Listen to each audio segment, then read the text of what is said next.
Hello and welcome everybody to the 2026 Canadian National Lead Championships. This is semi-final afternoon. We're in Calgary at the CEC. Pete Woods here along with Sabrina Taylorhead. Sabrina, thank you for hanging out. You hung a little bit during the boulder and now we get to switch gears completely into lead climbing. It's about couple hours worth of a show. We got to run 24-ish athletes on the men's side and 26 athletes on the women's side, up one route each. Yep. And they're going to climb it on site. So walk us through what they're doing right now. This is the observation period. They get this as a group before they climb, similar to boulder, except of course one route and only one shot. Yeah, so they're looking at the route from the start, and it's different from bouldering because you obviously can't see as well as high as you go. Some people will bring binoculars. I don't see anyone. Oh no, I do see actually. Yeah. So yeah, they'll read all the moves together and look for hidden holds, weird moves maybe, and you can see probably a few people really focused on this first part because it's always a little stressful to fall before the first quick draw. So, but it does happen. Yeah, it can happen, and you don't want it to happen. So if you're not super familiar with competition climbing, then we'll break it down for you. If you are familiar with competition climbing, then you know this. You can just predict what we're going to say. But an on-site route means that they're coming out here. They have no prior knowledge. They just get to look at it at this point and then climb it. And it is one try only. If you slip, if you fall, if you weight the rope in any way, your attempt is done. And different from boulder, where we care about tops and zones because we have options and limited holds, here you get a score for every hold you touch. The men's route has a total score of 50. And on the women's route, we have a total score of 42. So that counts matches on hold. So basically every hand hold touched, even if it's a match, will get you a score. It generally makes it pretty easy to separate the field. However, much like in bouldering, we have a pretty strong field going into semifinals. So we're taking 26 and we cut it down to, I'm going to test my knowledge, 12 for finals. I thought it was 8. But I am more of a boulderer. So am I. It's been about a year since I've done a lead broadcast. So we're obviously going to double check that for you. I'm probably wrong. But we have to split them out, which means that there will be some cruxy sections. There will be some parts of the route that are technically difficult, or they're going to be risky. If you were listening to the boulder broadcast on Friday, you would have heard us talk about a little bit about the transition from bouldering and new lead route setting, where now instead of just being sustained, difficult, pumpier, and more stamina all the way up, the route setters are putting in boulder kind of elements into route climbing. So there will be risky moves. There will be physical moves. There'll be some dynamic movement. So look out for individual spots where people are having trouble reading a sequence, or where people have to be a little bit more physical. I remember last year's lead final had a lâcher across the arch in Montreal. That was pretty wild. So there will be some spots where we might see a bunch of climbers fall in the same place, but then generally they fall further and further up. Of course, we're trying to get to a top. You cannot do better than a top. We'll get into some of the nuances of the pluses and the scoring as we go. You'll see some pretty good examples of it. That's generally a better time for us to explain how a plus works in a lead climbing competition. And you see a couple athletes getting one last. I mean, does that, honestly, Seb, does it do anything to grab the start holds, or does it just give you, it helps you anchor? I think it helps you anchor more than, I mean, you're rarely going to fall at the start hold, but that's kind of where your brain goes. It's you're really stressed out at the beginning, and that's usually how lead goes. You want to really stay relaxed, and that's part of the game also, to stay relaxed and confident. And then, of course, the route setters are trying to get you to be as unrelaxed as possible and maybe erode a bit of your confidence with an opening that is probably fairly straightforward. But when you look at it, you think, I might have to do a bit of a hop. Like, this is the coordination boulder that we didn't have in the boulder final has shown up in the lead semifinal. The men's side is going to be the route on your left, the black and red. It's a little more straightforward, but that one right off the ground you're going to see is probably going to be a little bit sapping. There's some underclings, there's some pumpy moves. So the gym here is quite tall, so there is enough height to spread the athletes out. Sometimes in a shorter gym you'll see pretty savage sections, footless sections, places designed to get climbers on their hands and get them as pumped as possible. So fitness is important, climbing with good pace is important, but Seb, you only get 6 minutes to climb the route. So even if you find a good rest, you can't stay there forever. Yeah, especially with these routes. Personally, I wouldn't be able to stay on the wall for 6 minutes anyways, but I have trouble sitting still for 6 minutes in a chair. Yeah, but these look really, really like pumpy. So I think we'll really see a good test of endurance with this comp. So I'm really excited about it.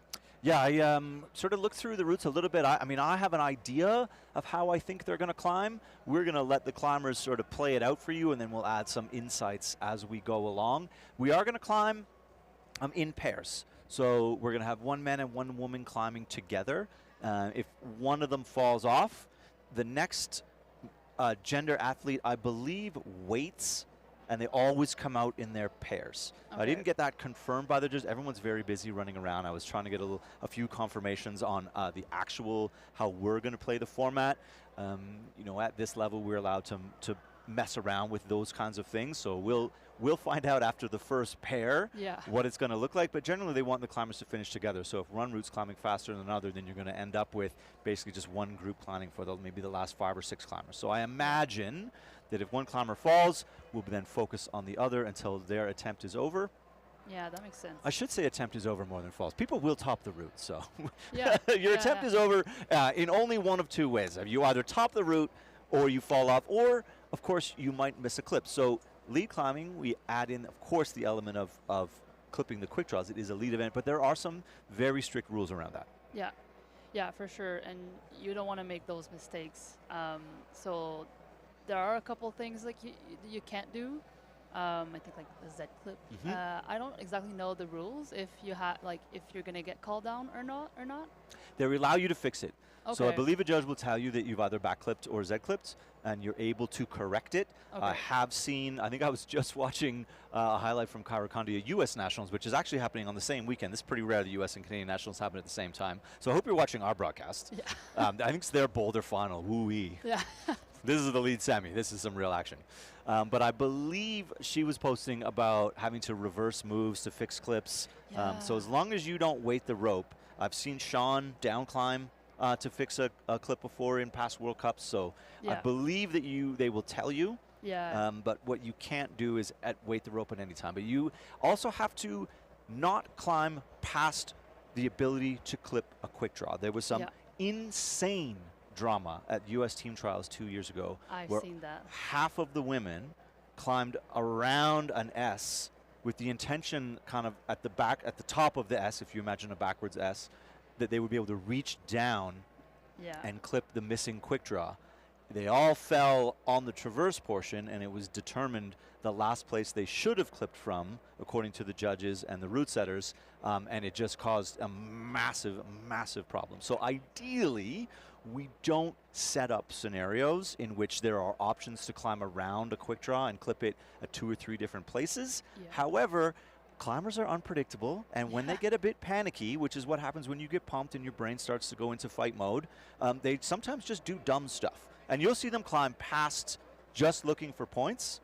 Again, it's important to know that the last hold you touch from where you should have been able to clip from. So you can't have your feet generally pass a quick draw, and then anything you touch above that won't count to your score. So you might see someone climb, to hold 28 or 29 and only get hold 27 on their scoring because they skipped a clip and they're just basically going till they fall off. None of these climbers are afraid to take a big whipper in a gym.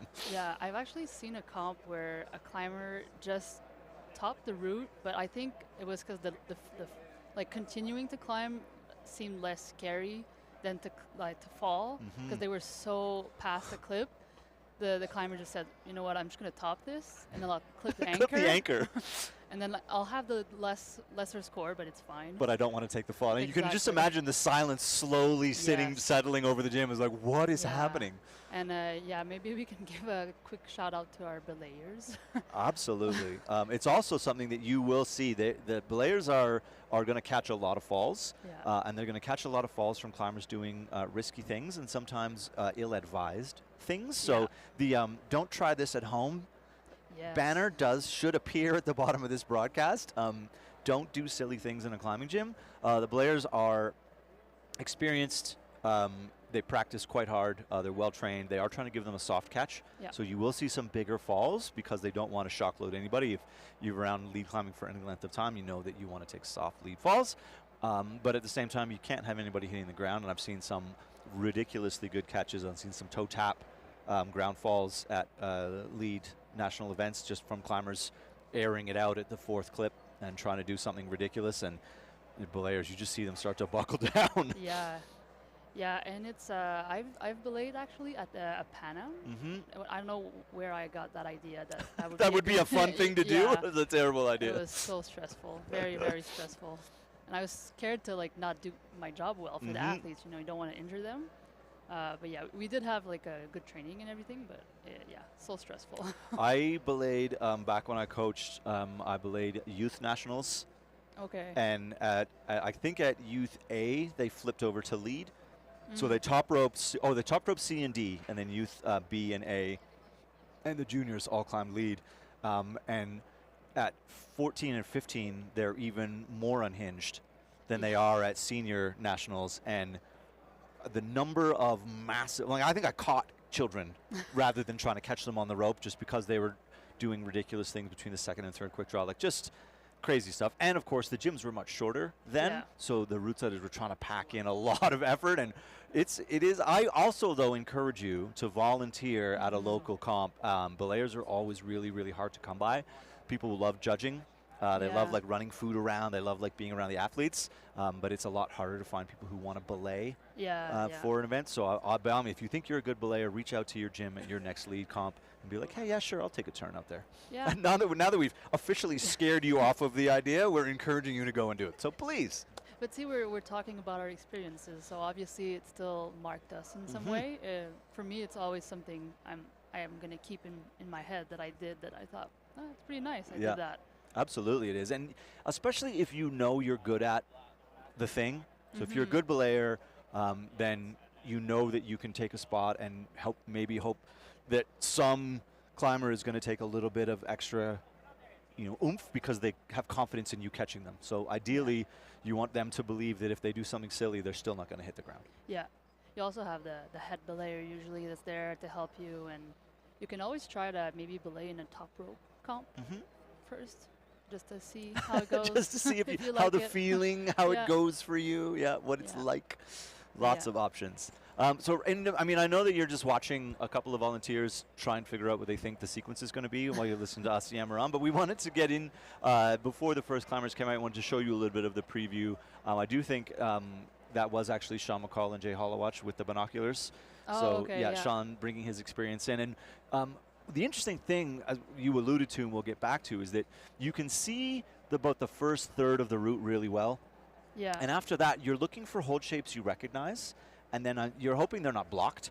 Yeah. You're hoping they haven't been modified in some way. And also, if it's hold shapes you don't recognize, you can't see what the functional part of the hold is going to be. So you do a little bit of guessing, right? When you build your sequence from the ground, you're saying, if that crimp is as good as I think it is, I'll cross. Yeah. If it's not, I'll match. If that sloper is bad, then I'll move my feet early. Like, so you have to kind of get there and be like, and you see climbers will like, their whole body language changes and like that hold is nowhere near as good as I thought it was. Yeah, that's thing that's really interesting with lead is it's a lot about like memorizing the route, but also letting yourself be intuitive while you're climbing. I feel like it's a perfect mix of the two if you want to do good, obviously. So yeah, I think that's a very interesting part of it. And that's sort of the nature of climbing if you take lead climbing or route climbing outside is that if you're going on-site climbing, then you are going to look at the route and you're going to give yourself a pretty good idea of what you think the sequence of movements are, but every hold you touch is going to mildly adjust how you move through that movement pattern, and it's that balance between what did I plan for and how can I adapt, and adaptability and fitness are king when it comes to competition climbing for sure. You are going to see some people who are going to look like they're pumped early. We're going to point out some of the signs to you. You're going to see shaky legs, and you're going to see elbows, and you're going to see like nervous chalking and hand. You're going to see all the things that kind of result from people going, I wish I was in a slightly different place right now. But you're also going to see some high-end athletes climbing really, really well. And our first two climbers to kick off our lead semifinal, Antoine Caron from Quebec and Isla Burns from here in Calgary. Nice. And we're going to, I always hope they start the routes at different times so we can at least focus a little bit. And Isla's going to give us a little, see, it's not so bad, right? Yeah, a lot of confidence. Yeah. Just big open feet to start this. And then the mixture of styles on both routes I think is really interesting. You see Antoine moving up through the start of his route. And we will spend most of our time in the split screen. Yeah, I'm excited to see Antoine. He's a young gun from Quebec. Really, really always happy to climb. You know, these athletes that are just, you know, they love it and you can tell. He's one of those. Yeah, exactly. So yeah, a lot of those athletes also are coming off of bouldering. So some of them will be tired. Some of them will be maybe looking for a vengeance. Yeah, absolutely. And some people are, this is their better discipline, but they did both. You know, I see a couple of the names at the top of the bottom of the list, which is the top qualifiers. Oh, Antoine, just even there really having to dig in. So you see that pause, and you see Isla as well. You need to just find a little bit more squeeze, maybe earlier than you would have liked.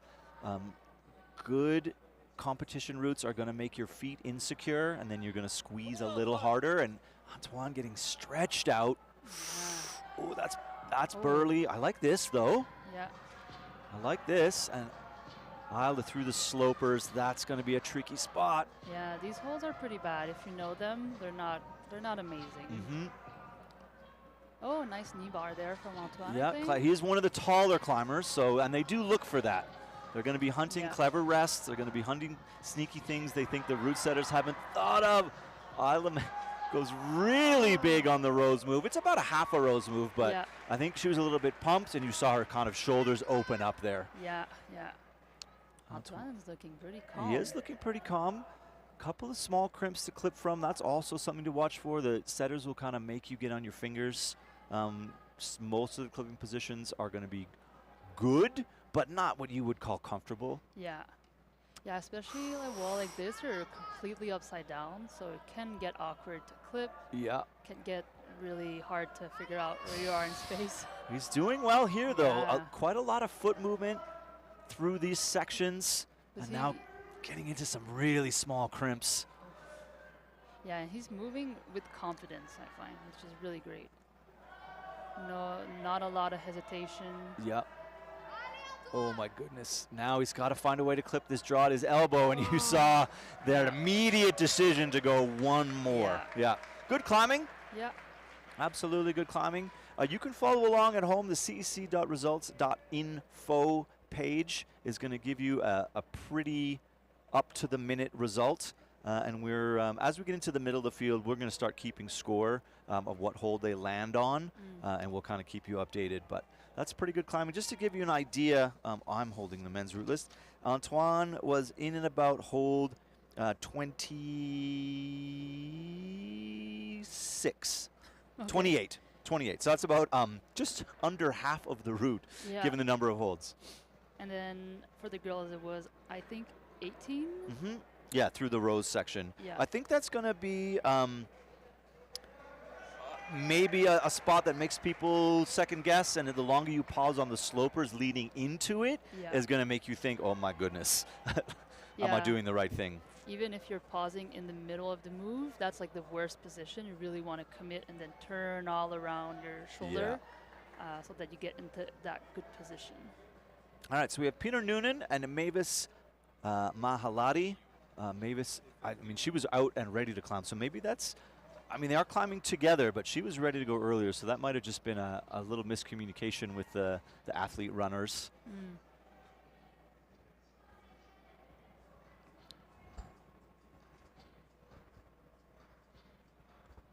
And you can see the start of the men's route a lot better now. A couple of underclings, a couple of little crimps, and then just some like unpleasant feet. Yeah. Just enough to get you on your hands. And even there, right, smears and high feet will always get you a little bit more pumped. They're just going to change your posture, get your butt out further than you want. Yeah. Nice, little, clever little toe hook. You're going to see lots of this. So lead climbers, especially lead specialists, are always hunting anything to take a fraction of the weight off their hands. And sometimes, to their detriment. So they'll hunt something clever when it's really the right time to be powerful. Yeah, that's hard to know when you have to be efficient and when you just have to go and push through the pain. Yeah, and you hope your instincts are correct in those moments, but really it has to be in the moment. Yeah. Even Mavis climbing much quicker to this section than Isla did, so maybe, I'm not sure I would try and match that, but I also don't have tiny, tiny, tiny hands. Yeah. Oh, but then you have to match the other one Yeah. too. It's working out for her. It is, but I think this match is going to be trickier. Yeah. Obviously the setters wouldn't have thought about that. Yeah. That's why you can see there's like a blocker hold. They don't want you to do that. Yeah, and that's a foothold. So maybe she hoped from the ground it would be a crimp, but this is sapping the energy. Okay. Yeah, Nice. okay. You see Peter up into the business of the roof of the arch. Mavis Wow. feels like every move now, it could be the last move. Yeah. That's gonna take a lot of energy out of her, so I think she'll have to recover. Oh, Yeah. Yeah, we heard a little power scream, I think. Yep. That's good. And then you see the crimps now. Peter bearing down. What is that? What? Just as we're talking about climbers getting creative, Yeah. I'm sure he thinks that was helpful, and you never know. Sometimes you just need a little 1% relief. Oh, nice. Okay. Big open hand crimp Oh. moves. Yeah. Not a lot of drive out of the feet there. As you see the fatigue start to set in, climbers will start reaching. So they'll start bumping, leaving their Yeah. feet where they are because it's a lot of work to unweight your feet. Yeah. Yeah, that hold, that black hold that has no jib on it, looks incredibly bad. Yeah. And I think just touching it for a little moment makes the athlete go, oh my God, this is bad. Yeah. So it just makes you have that little bit of panic, Mm-hmm. and that can throw off the head game. Completely, like in an instant. Yeah. Yeah.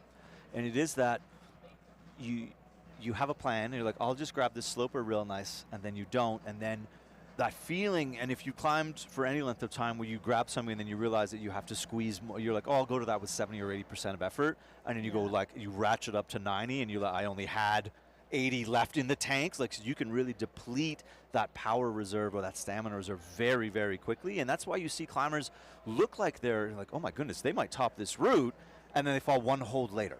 Yeah. Because some of them are very good at hiding that, and then sometimes it only takes one move to completely pull your energy reserves and throw them out the window. Yeah, for sure. I think that's where you'll see the amount of experience that the athletes have, to know when to stay calm, when to just push through. Mhm. They'll make the good decisions. It's gonna make me nervous every single time. Yeah.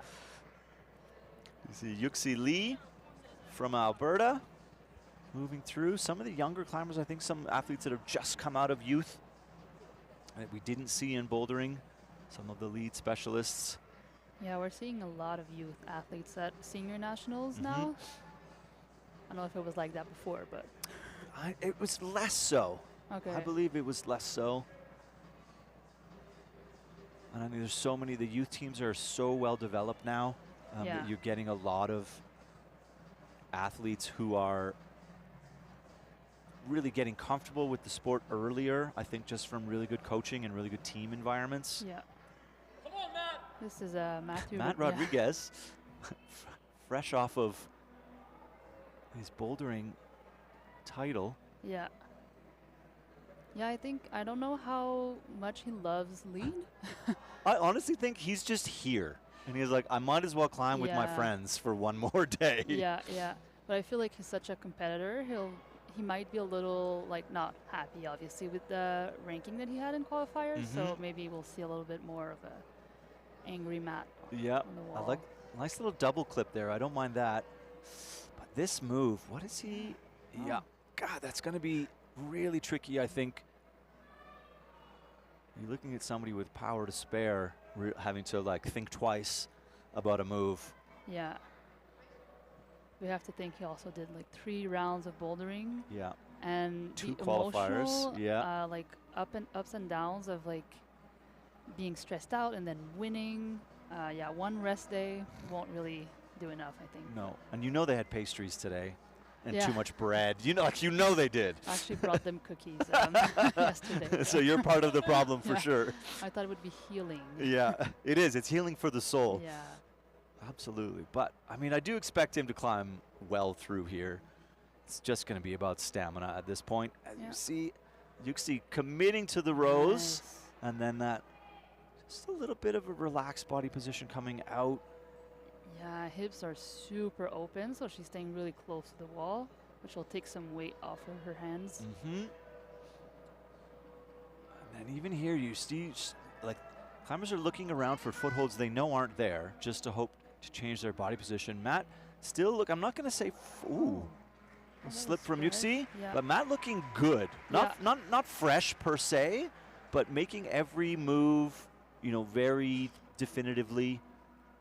Yeah, I'd say he looks more relaxed than in the like roof and then before that. Mm-hmm. It looks like he's like, okay, I'm like, I wouldn't say okay with this performance, but I mean, kind of falling below a certain point. You feel like, oh, you feel like, that would That would really, suck. yeah, Yeah. exactly. Like, I really need to get, like, through this portion. So that's, I mean, far and away, like 6 holds past anyone else at this point into the tiny crimps of the head wall. And then still, there's quite a bit of rock climbing to go after that.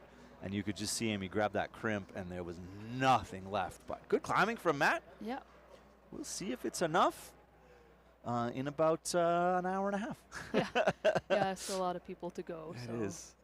And some heavy hitters on both sides. You know, a lot of the men and women at the top of the field climb both disciplines. And quite a few of the women in this first third of the field don't climb. I didn't see them climbing into the semifinals in Boulder, so a little bit more specialized. Yeah. But I was, Cedar Pigeon is your top qualifier on the women's side, and I was chatting a little bit with her after the Boulder final, you know, because we know that she is a quote-unquote better lead climber. Yeah. And she scoffed at that suggestion from me that she was just as good at bouldering as she was at lead, and I laughed. She A definitely little is, fire. actually. Yeah, she climbed really is. well. It's just, I think, competing, you see her more compete in lead. Yeah. But in the gym, you see her bouldering, and you would not know that she's mostly a lead athlete. Exactly. She's just an all-around climber, and there's a few on that list of things where you get some climbers that are absolutely good at both. And a couple little surprises. I mean, Oh no, that's what we were worried about. yeah. Oh, Sofia Bada with a slip at the start, and this is the longest 30 seconds of your life. Yeah. I've been there. Yeah, but we all know like what she's probably feeling, and everyone's being supportive. You can hear people clap. Yeah. There's a moment of that you could, I don't know, we hear the hush. We heard the kind of the, and then the hush, and then the pause, and then the applause, and that's pretty much the cycle of somebody coming off before the first draw. It's unfortunate it does happen, but now we have Jay Hollowatch, who, I mean, Jay has been around the scene forever and ever and ever and ever. His first Youth Worlds, I think, was 2001. Okay. And is a fixture on the Canadian climbing scene. I know he was disappointed not to make the bouldering final. And then he's like, well, let's just see. I might as well climb lead while I'm here. He's leaving on a bouldering trip tomorrow morning to go to Vegas. But he's like, I'm here. My friends are here. And he's just a gifted climber all around. So I'm excited to see what he's got in the tank. Yeah, I hope he didn't see that fall, and well, obviously didn't really get in his head. As we can see, he's past the Yeah. Little beginning. Just looking, this section here, keep an eye on the feet. There's dual techs everywhere. Yeah. And this is a committing section. Lots of smears. And this is all designed to make the climbers pull harder and squeeze harder than they would otherwise really like to. This answers our question about the pairing. Yeah. We're just going to keep cycling the athletes through as soon as their times are ready. So that's Amory Bourbonnais moving along here with Jason Hollowatch. I think it's Amari. I think that's how you say Oh, it. Yeah, okay. I'm not sure actually. Maybe Okay. I'm lying, but No, I'll take I it. feel like that's what I've heard people cheer yesterday at the bouldering. Okay, I believe you. Jade, a little pause. This is not where I would shake out, but you need to do what's necessary. Yeah. Yeah, that roof is brutal. Yeah, and you get this sort of this opposition drop knee, but it's also like it's not quite enough for a knee bar. Ooh. Nice, and you get another one here, so you're getting that push. This feels like a good position, but you really, it doesn't take as much weight off as when your feet are under you. Oh. Oh. Oh. Yeah. Maybe started to rush, maybe Yeah. getting a little bit pumped, which I would not be surprised to learn that he was like, that's all I had. Yeah. Yeah, he was taking a lot of risks though, so Mhm. that could be good sometimes, and then sometimes it just doesn't. It's not worth it. And I know that Jay is like in the cycle of maybe just deciding he wants to get back into training, and he just he loves the scene. He's been around it for so long, and he was saying on Friday that he's just really just happy to give himself a reason to train. Yeah. And this was like a mark on the calendar to be like try and get some strength back for this point in time, and I think he had a blast. Nice. Good. Yeah. Ooh, okay. I mean, everyone's going to do a rose move slightly differently, but as you were saying earlier, carrying a little bit of momentum. Yeah. I mean, they put a clip here, which is sort of mean, but you could clip after. Yeah. I feel like this hold looks pretty positive, so I probably would clip there instead of with these slopers. that And you look get a pretty little bad. opposition, right? Like you can kind of lean into it, Yeah. like here, right? Maybe a clip and go. Yeah. So maybe some of the more experienced climbers will choose to do that. Some people will clip out of a sense of concern. Yeah. So like, I don't want to do the rose move and take a weird fall. Yeah. That's always possible. And then this, as soon as they start questioning their movement Oh. patterns, you start to worry. Yeah. I don't think I would go back down on that No, hold. It's not great.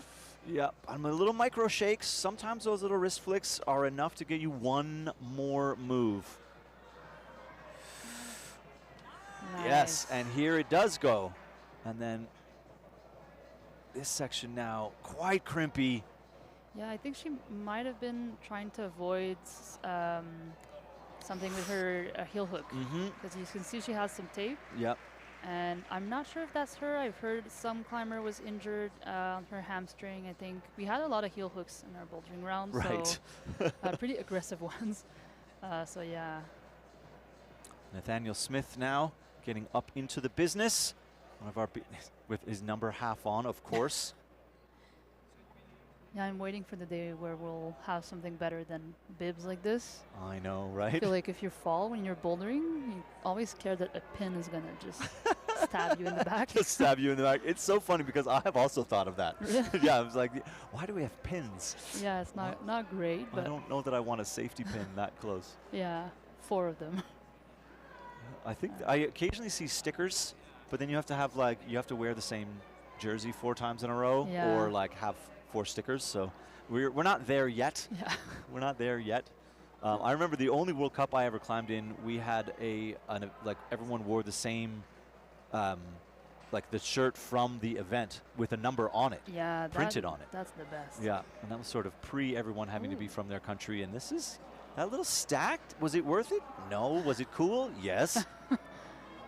Sometimes it's just, makes it feel safer a little bit. Yeah. So he immediately tested that and thought, okay, this is business time.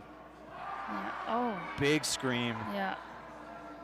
Yeah, I think that's good to I think that's the point where we see athletes really need to push. Yeah. I don't know how good these red jibs are. I mean, not very. I think everything's about maybe a half pad. Jacqueline Ho on the right here getting her start. And Nathaniel still moving through this. but it's hard to. Oh my He god. missed it with one. That's Back three finger. back three and a triple fumble. That is maximum effort Wow. from Nathaniel Smith. And even there, you saw a little frustration. He thinks he could have climbed further. Maybe if he hadn't bobbled that, he would have reeled it in. But back three is hard. Yeah, he couldn't find that hold, it seemed like. But again, his feet were really low. So he was Yeah. reaching, and in that section, the feet are all kind of facing, the crimps are all sideways, which turn into really, really bad feet, of course. So Yeah. But that's a really, really good fight. I feel like Mhm. that's type of fight where no matter the result, you'll be like, okay, and gave it everything. yeah, in sort of 10 or 15 minutes from now, when Yeah. you kind of come back, you're like, okay, that was pretty good. Yeah. And he also got up into about hold 36 and change. So that's as good as we've seen, really. That's a good like number also to just remember. Like that gives you an idea of your fitness. How many moves can I pull in a row, just for training in the future? I feel like in World Cups we usually look at our Canadians and they kind of always fall in the same area of like number of moves. Just a little bit unsure in the footwork there from Jacqueline, but this is, yeah, this I think is a much better sequence for clipping. The quick draw gets closer to you. You don't have to pull Yeah. up as much rope. You'll see a lot of athletes try and clip almost at their waist a lot of time because the Yeah. movement is so short at that point. Yeah, that's true. And you're going to see, I mean, Sean McCall, I suspect, will put on a clipping clinic. He's one of the fastest clippers of the rope that I've ever seen in competition. Nice. And he almost always clips in motion if he can. Yeah. Little drop, time, no panic. Yeah. Oh, that. Now panic. Yeah. Yeah, now we have a little panic. Okay. Gonna Switching switch hands, arms, yeah. Smart. That's- All right. Yeah. This is a Okay. bit accurate, but maybe that's going to take a little. Will she get a couple good shakes here? The route is, it overhangs here still. You see the wall shapes here at the Calgary Climbing Center. Each one of those panels. Good fight from Jacqueline. Good Yeah. fight. Each one of those panels creates a little micro section, and then the angle of the holds, of course, on top of that. So that part of the wall is still, everything leans back the whole way. It does flatten up a little bit in that top section, but each of those holds can be kicked back just based on the triangle that it's stuck against. Sam Corsi slowly moving up the start of his route. I really do like this section the more I see it. Just watching them decide where to smear and how to step on these dual text black side pulls. Yeah. It's just, you know, it's uncomfortable. It's careful climbing. Makes it squeezy. I like these red holds too. Yeah, the sort of, I'm not sure. I think the left-hand pocket is quite good, Yeah. but it is turned up as an undercling. We're seeing more and more holds that are incredibly big and heavy, but have so little place to Yeah. actually hold. Yeah, the aesthetics of climbing, of pouring holds is like big shapes with increasingly smaller. Yeah. You get these massive dual text holds with like a hand Yeah. print's worth of friction. We're making the setters work now Yeah. more than the athletes. Yeah, it's true. We saw them up in the lift earlier doing lots of this. Ooh, toe hook, I don't mind that from Sam. Yeah, looking pretty relaxed. Yeah. I mean, looking down the list here, the spread of athletes from across the country, lots of Ontario, lots of Quebec, lots of BC, lots of Alberta. In years past, there's sort of been chunks. For a while, the BC men bouldering were winning everything. And then for a while then, you know, the Quebec women were winning everything. So there's quite a lot of spread here, which we like to see. I think this is our highest registration ever at a Nice. national championship for both boulder and lead. With well over 50 athletes in both disciplines for qualifiers. Good stuff. Yeah. Alice Bélanger, one of our Quebec athletes. Yes. Just like, oh my goodness, second guessing the opening move, as I would. Yeah, I'm pretty sure this is her first senior nationals. She also did bouldering. Ooh, Sam looked for a Oh, knee no. bar, Yeah. couldn't get it to stick, and maybe just spent too long in that position. You're pulling, it's a squeeze together and a pull down. Like that section is rough. Yeah. Yeah, I think you want to move quickly and decisively in that section. Yeah, which are two things that sometimes go straight out the window. And it doesn't take long, Sab, to be like, you're in the middle, like not even quite the middle, and you can sometimes just forget everything you planned from the ground. You're like, why am I pumped? Yeah. And then you just rush everything, and then your feet start to skate, and the Yeah. plan can go out the window pretty quickly. Yeah, I wonder how many athletes like draw the routes. I know some people like to draw it like when they're back in ISO, or maybe like parts of it, probably not the whole thing, but I've seen some people, you know, really like visualize it, mimic the moves. You see all kinds of strategy. Yeah, I do remember drawing, like watching Yeah. people draw. I never really drew when I competed in lead, and the routes were much shorter. The gyms were, honestly, the gyms were like a third of this. Yeah, this is pretty intense. It's a really nice gym, though. All right. Now this is doing really, really well. Yep. And we have Evan Lau, one of our Alberta climbers, has been on the youth scene forever and ever and ever. Yeah, if you've seen a picture of a guy that was upside down last year at Nationals doing a thumbs up, Yep. that's him. That's him right there. Let's hope for another good Another picture. moment, yeah. A good athlete always knows when they've got a photo moment. Yeah. Oh, Oh, wow. Oh. Does not look comfortable in that position. Oh, nice. But that was a nice fight. Yep. You could see in her face, she was trying really hard. Just an extra moment of grit. And Yeah. just watching the footwork there, anytime you see a climber pick their feet up and put them back down again on what are objectively pretty good footholds, Yeah. given the angle of that volume and the angle of that jib, you start to worry that they don't quite trust the pressure. Yeah. I think also when you have a moment like this where you do a really hard move and you try harder than you expected, you'll see maybe more experienced athletes take a little breath Yes. and, okay, I got through that. Let's keep climbing instead of just keeping your breath in and just keep climbing tensed. Yeah, really good point. And that's sort of one of the other things we look for when we're trying to see if athletes are, climbing well or not, is whether they look like they're up in their shoulders and they're not.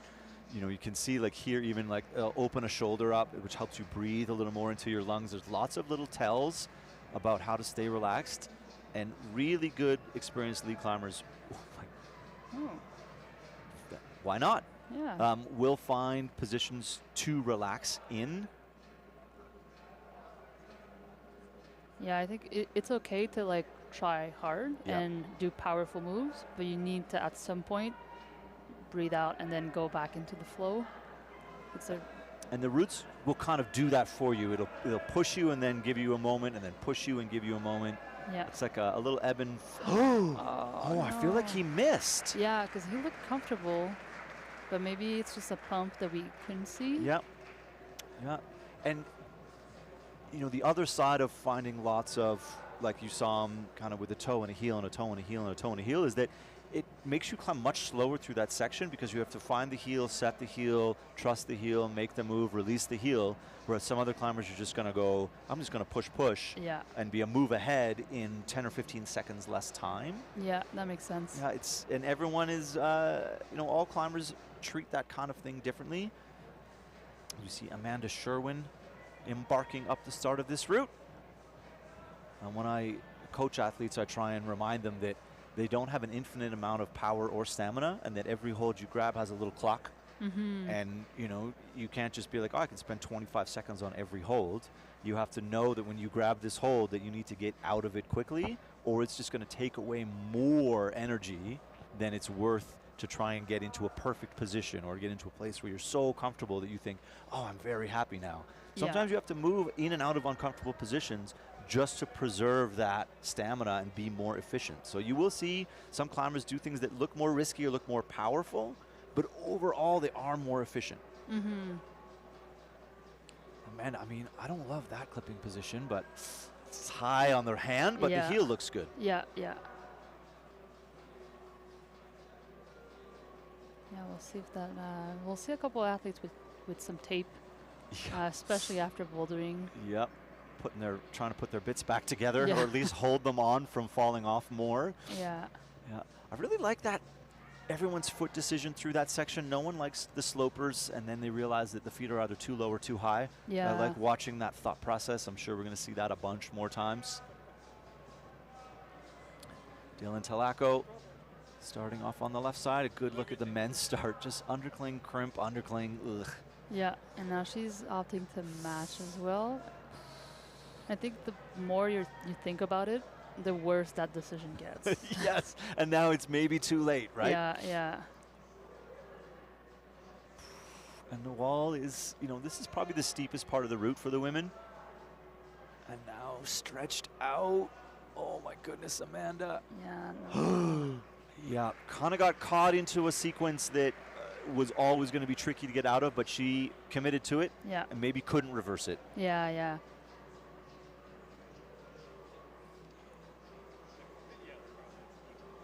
That move, oh. Jeez. That's either an Okay. abundance of confidence or a slight mistake. Yeah, well, I mean, if you're trying to go like super static, you're kind of a little bit more stiff. Mm-hmm. So the holds do look good. Yeah, they're flat. The right hand is flat, and maybe that's sort of, maybe you need that to kind of wake you up. Yeah. Yeah. You're like, I'm just about to go into the roof. I might as well get a little bit of pop in my step. Yeah.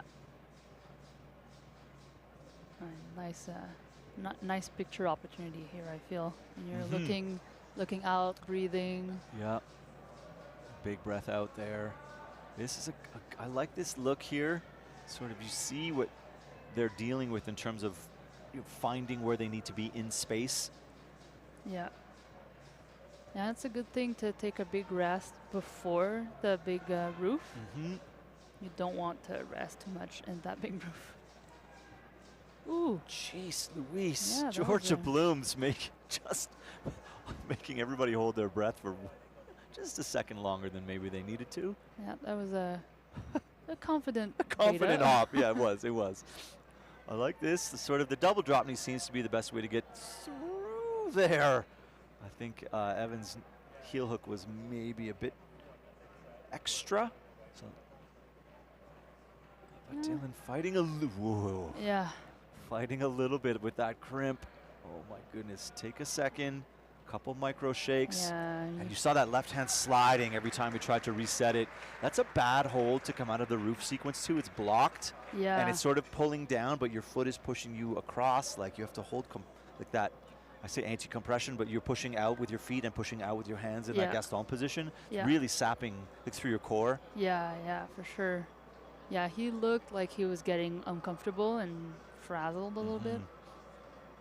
I like to remind people that it's worth remembering that routes that are, especially when they're a little bit steep, you have to hold a lot of tension through your core and into your legs in order to keep your feet involved, and that makes you harder to breathe, and that makes you tired, and all that, those kinds of things. And I liken it to boxing, where of course you often see people get knocked out by being punched in the face, but and round after round after round of getting punched in the body will fatigue you, where it doesn't look like you're getting and then whap, you're out. So Yeah. holding that core tension is really, really fatiguing. Yeah. And it's just like taking body blow after body blow. So it doesn't have to be like dramatic, crimpy, dynamic sequence that knocks you out. It can just be too many moves in a row of having to keep the entire lower half of your body in the same place. Yeah, yeah, and let's not forget that the start is also very much like body tension with the undercling, so... Yeah, and the bad feet make you squeeze a little bit too much everywhere.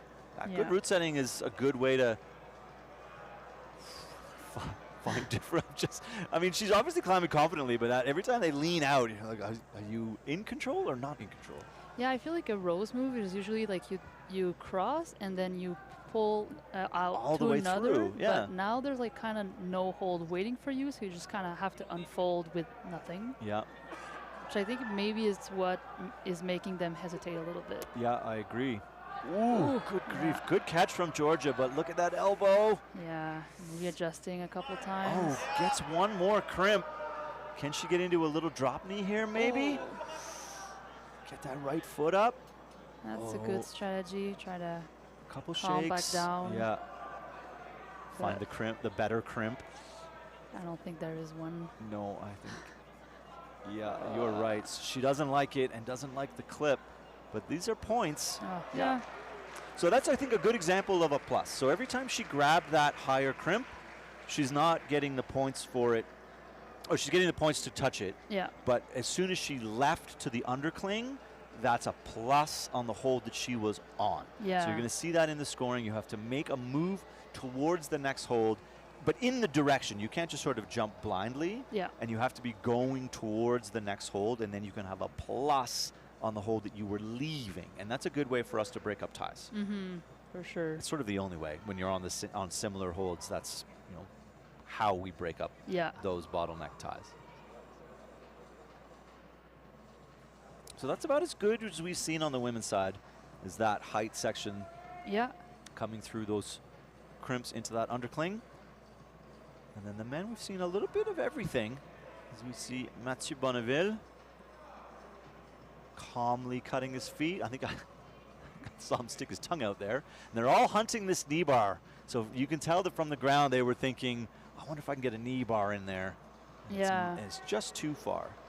That's not Mathieu Bonneville. Oh my God, that was a big drive. That was a big drop. That is weird. Is that Luca? Nope. 3:19.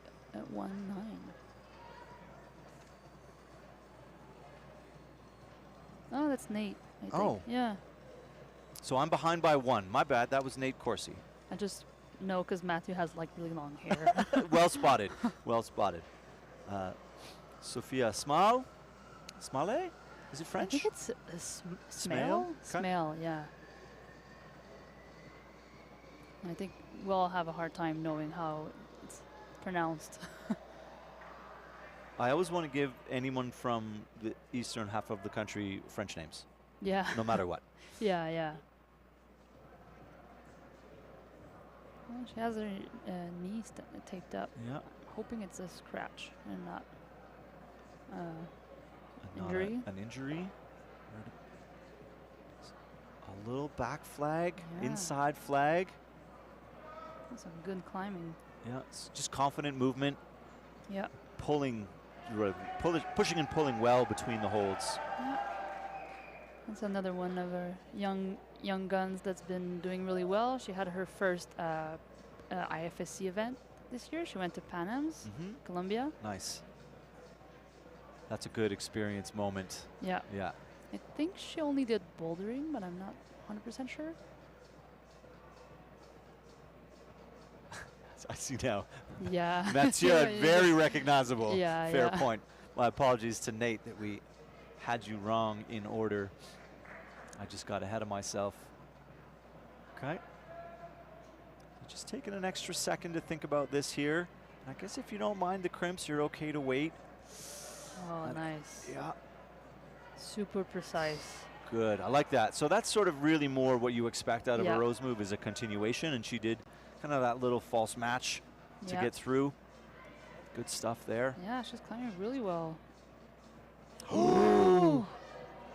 That was scary. That was scary, and you see immediately how hard she's got to squeeze that right hand. So we're going to look for her to find a little way to recover that. Yeah, because she was super calm, and now it looks like she's a little more tense. She's moving quicker. But that seemed like a good place to recover if you're letting the position. Like, and even the decision not to clip sort of tells you that she was intending to just climb into that undercling and see what's what. I mean, it feels like with the mobility of modern competition climbers that would almost be a half drop knee split, like almost a really good rest.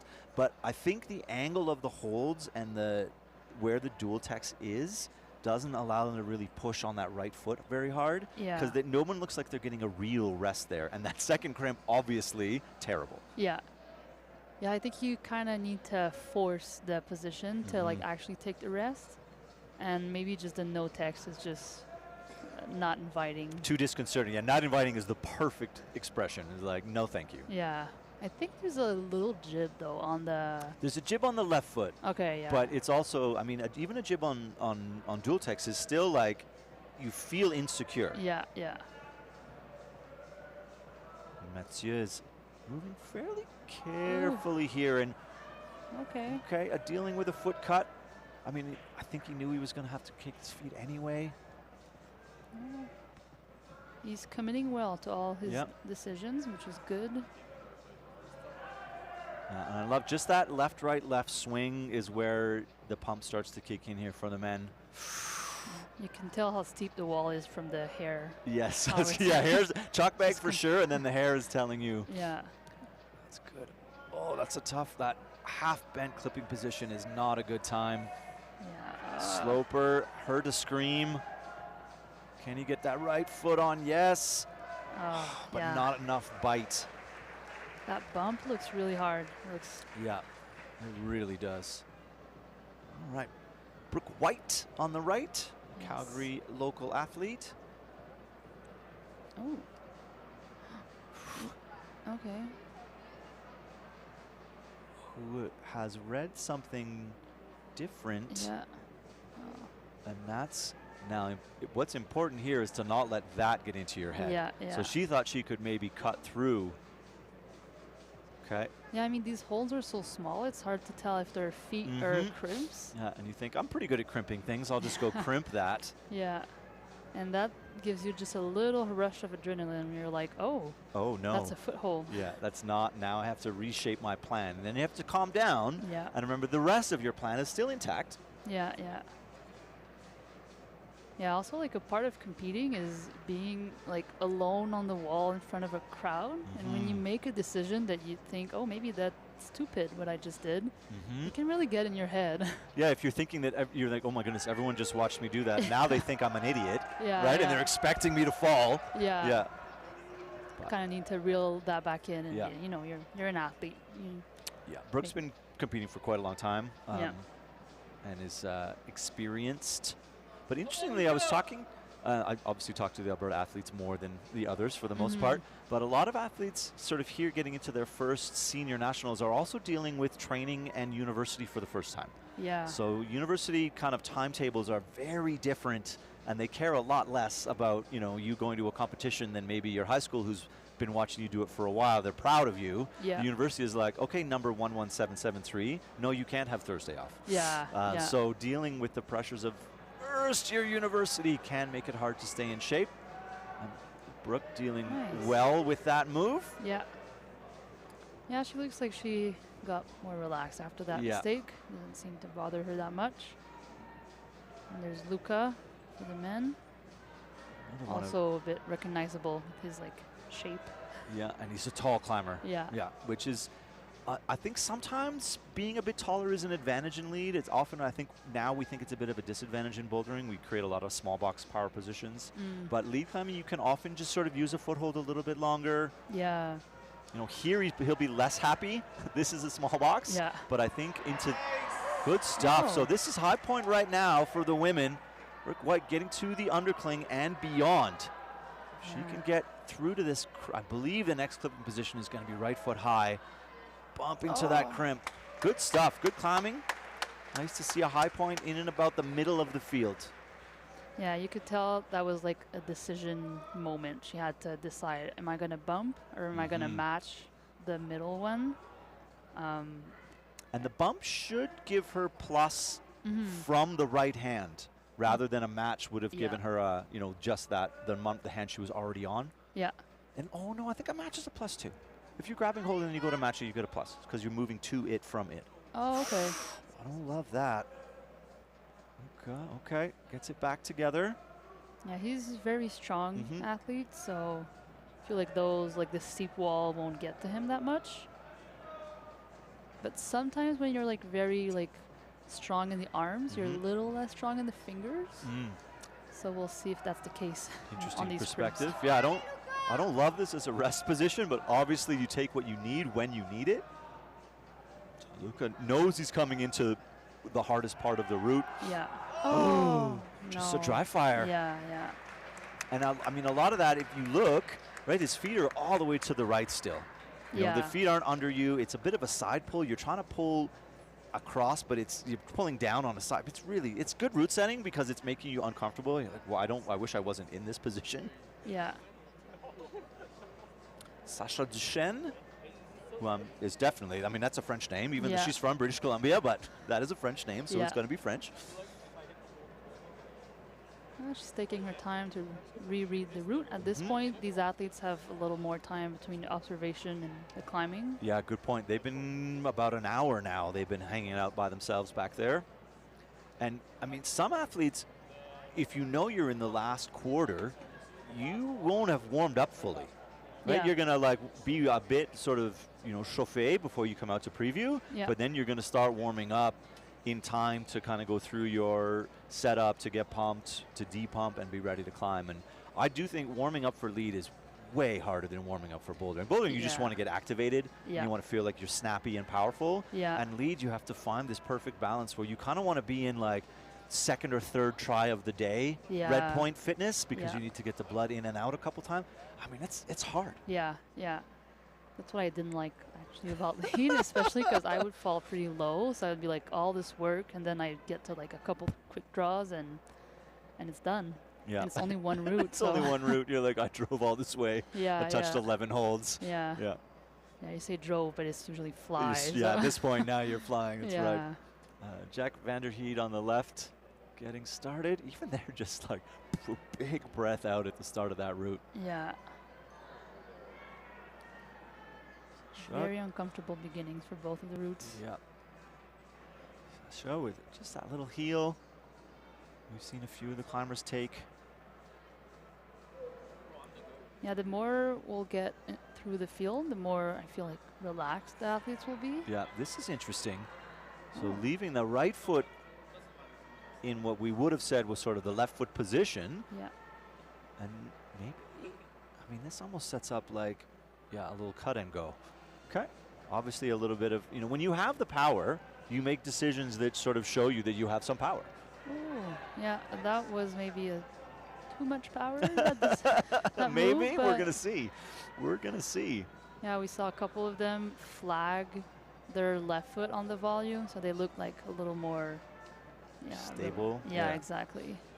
And here, this is what we're talking about. The right foot, the angle doesn't really lend itself to what you would want to call a rest. Getting a little shake here. So this is where Brooke was. Yeah, she looks really, I was going to say relaxed, but nice. Yes, finds the bump to the crimp, and then this position, that's the clipping position. Good climbing here from Sasha. Meanwhile, Jack up into the business of the route on the left-hand side. Yeah, that, Oh, I think I heard a squeak. Yeah, for sure. And still hanging on. This allows you a little bit of a downward pull, but it is a sloper. Yeah. So that's excellent. She got maybe 2 holds further than her body language would have suggested. Yeah. And sometimes even, as you say, the power scream or the power squeak, as it's, it doesn't always come out like the roar that you intend. Yeah. And the dudes do it too. You hear them go, ah! Yeah. The tone goes up a little bit. Sometimes that just gets you 1 hold further, and maybe that's the difference between semifinal or finals and not finals. Yeah. Did you ever confirm how many people were taking? I didn't find the info. Oh, no. Somebody text me. For some reason, I thought it was 12, but maybe it's 10, and you think it's 8. But now that bouldering's 8, I assume that I thought it was just up. so it'd be the same. I think all of our reasoning is quite logical, but incorrect. I'm gonna try to ask someone. Yeah. Ooh, good fight here from Jack. I don't love the foot position, but he's making it work. That looks a little better. Try and find a way, and you can see he's not comfortable enough to let go and clip. He's looking up, not looking for a place to clip. Can he get a plus? We'll see. The judges, interesting stuff from a bump there. Maybe that's a plus. It is, we did touch the bottom of the next hole. That's often going to be the case. If you want to sort of double check your knowledge of how to score a route, go and have a look and see if Jack got himself a 30. Oh my goodness. That whole section looks so different on paper than it does when they're climbing it. That is 1, 2, 3. Yeah, that's either 30 plus or 30. Yeah, right now he's at 30 plus, I think.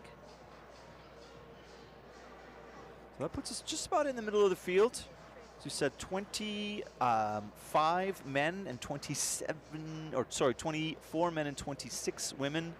I imagine there's a tie, plus we have a foreign national, we have an American in the field, which gives us a couple of extra women.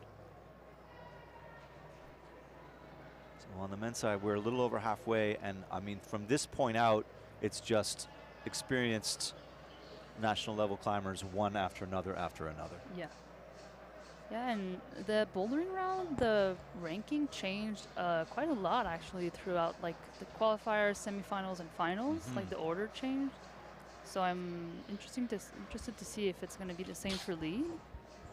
And for now, I mean, Matthews right now is in first. For now. For now. But he was pretty low after qualifiers, so.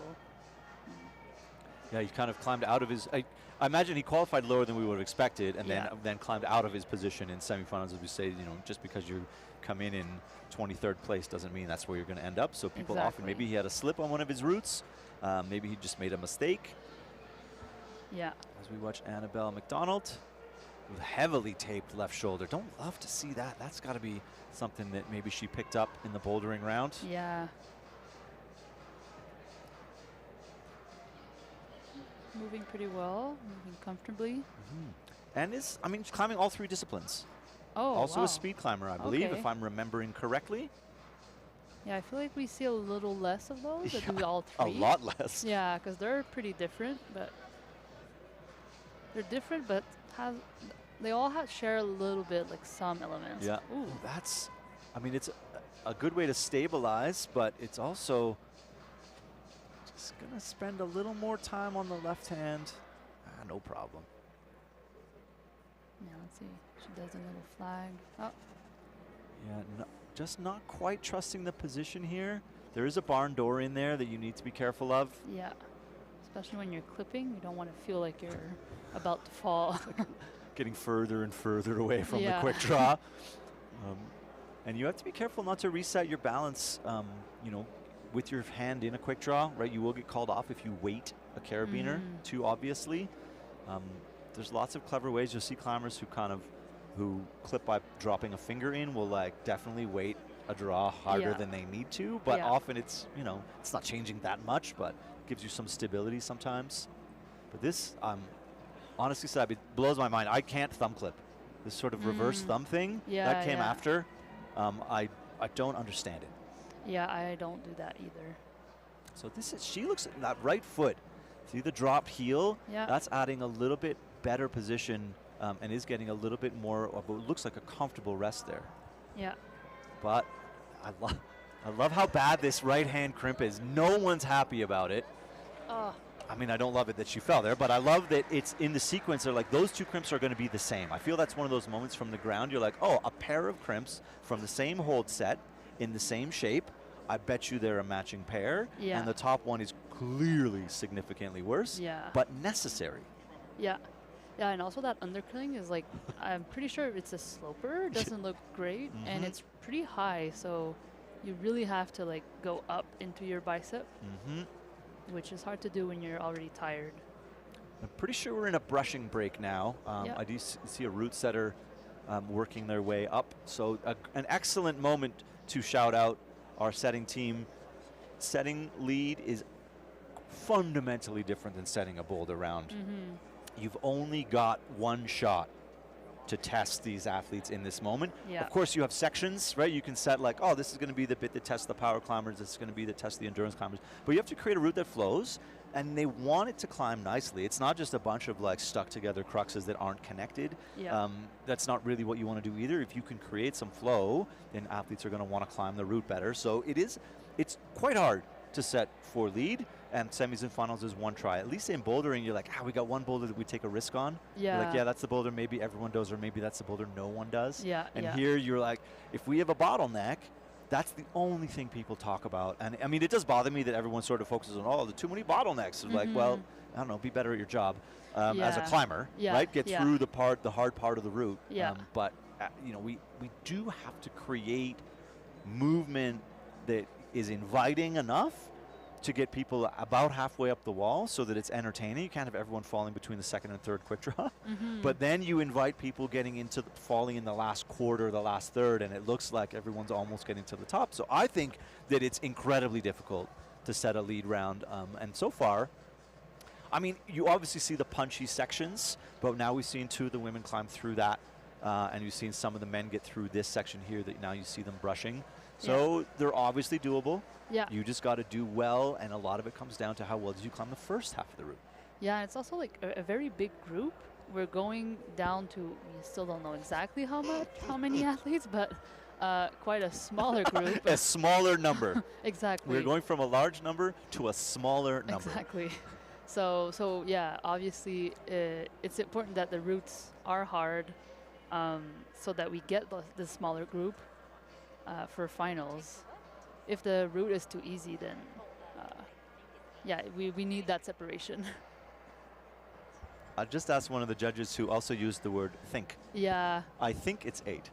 I've asked the same thing around me, and everyone's like, yeah, I think it's 8. Put on this. Everyone's really confident, and then put on the spot immediately not confident. Yeah, I'm pretty sure it's 8. I would have told you all day long it was 12, and I'm obviously very wrong, and I would have confidently told a lot of people. Yeah. And I did tell everyone watching that it was obviously 12, and I'm not right. No, I'm pretty sure maybe in the chat. Let me yank the chat up real quick. The chat is usually pretty good at telling us, what's going on.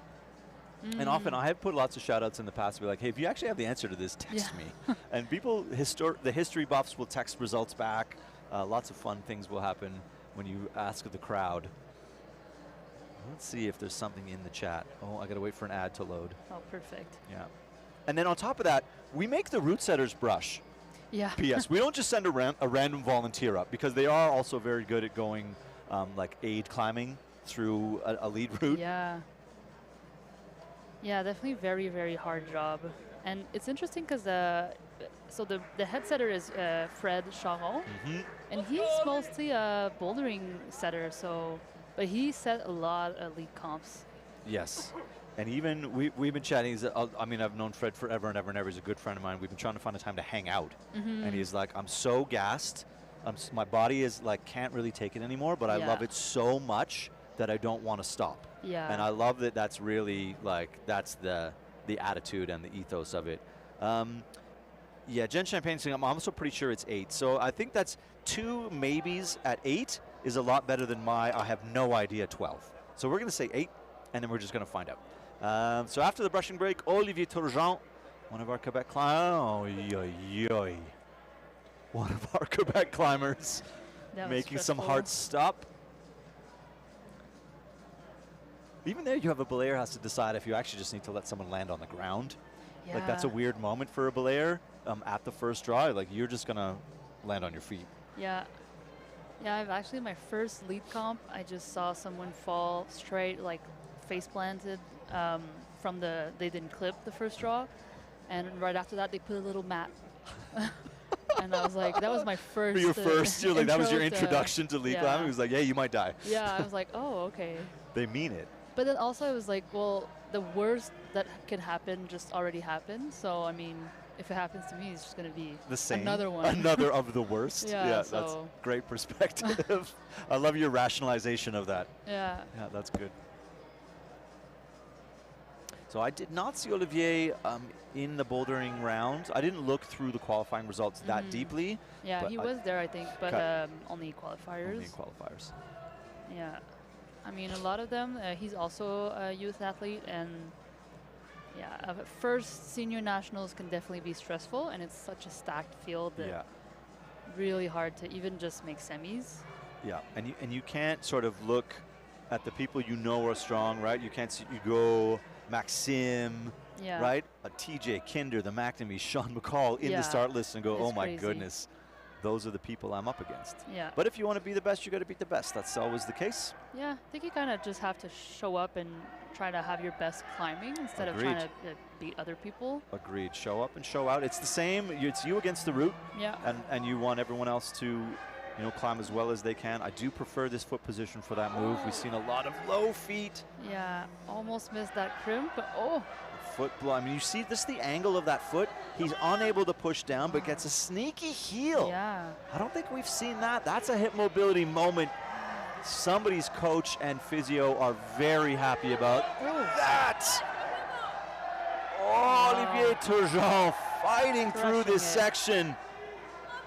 Gotta find space to clip.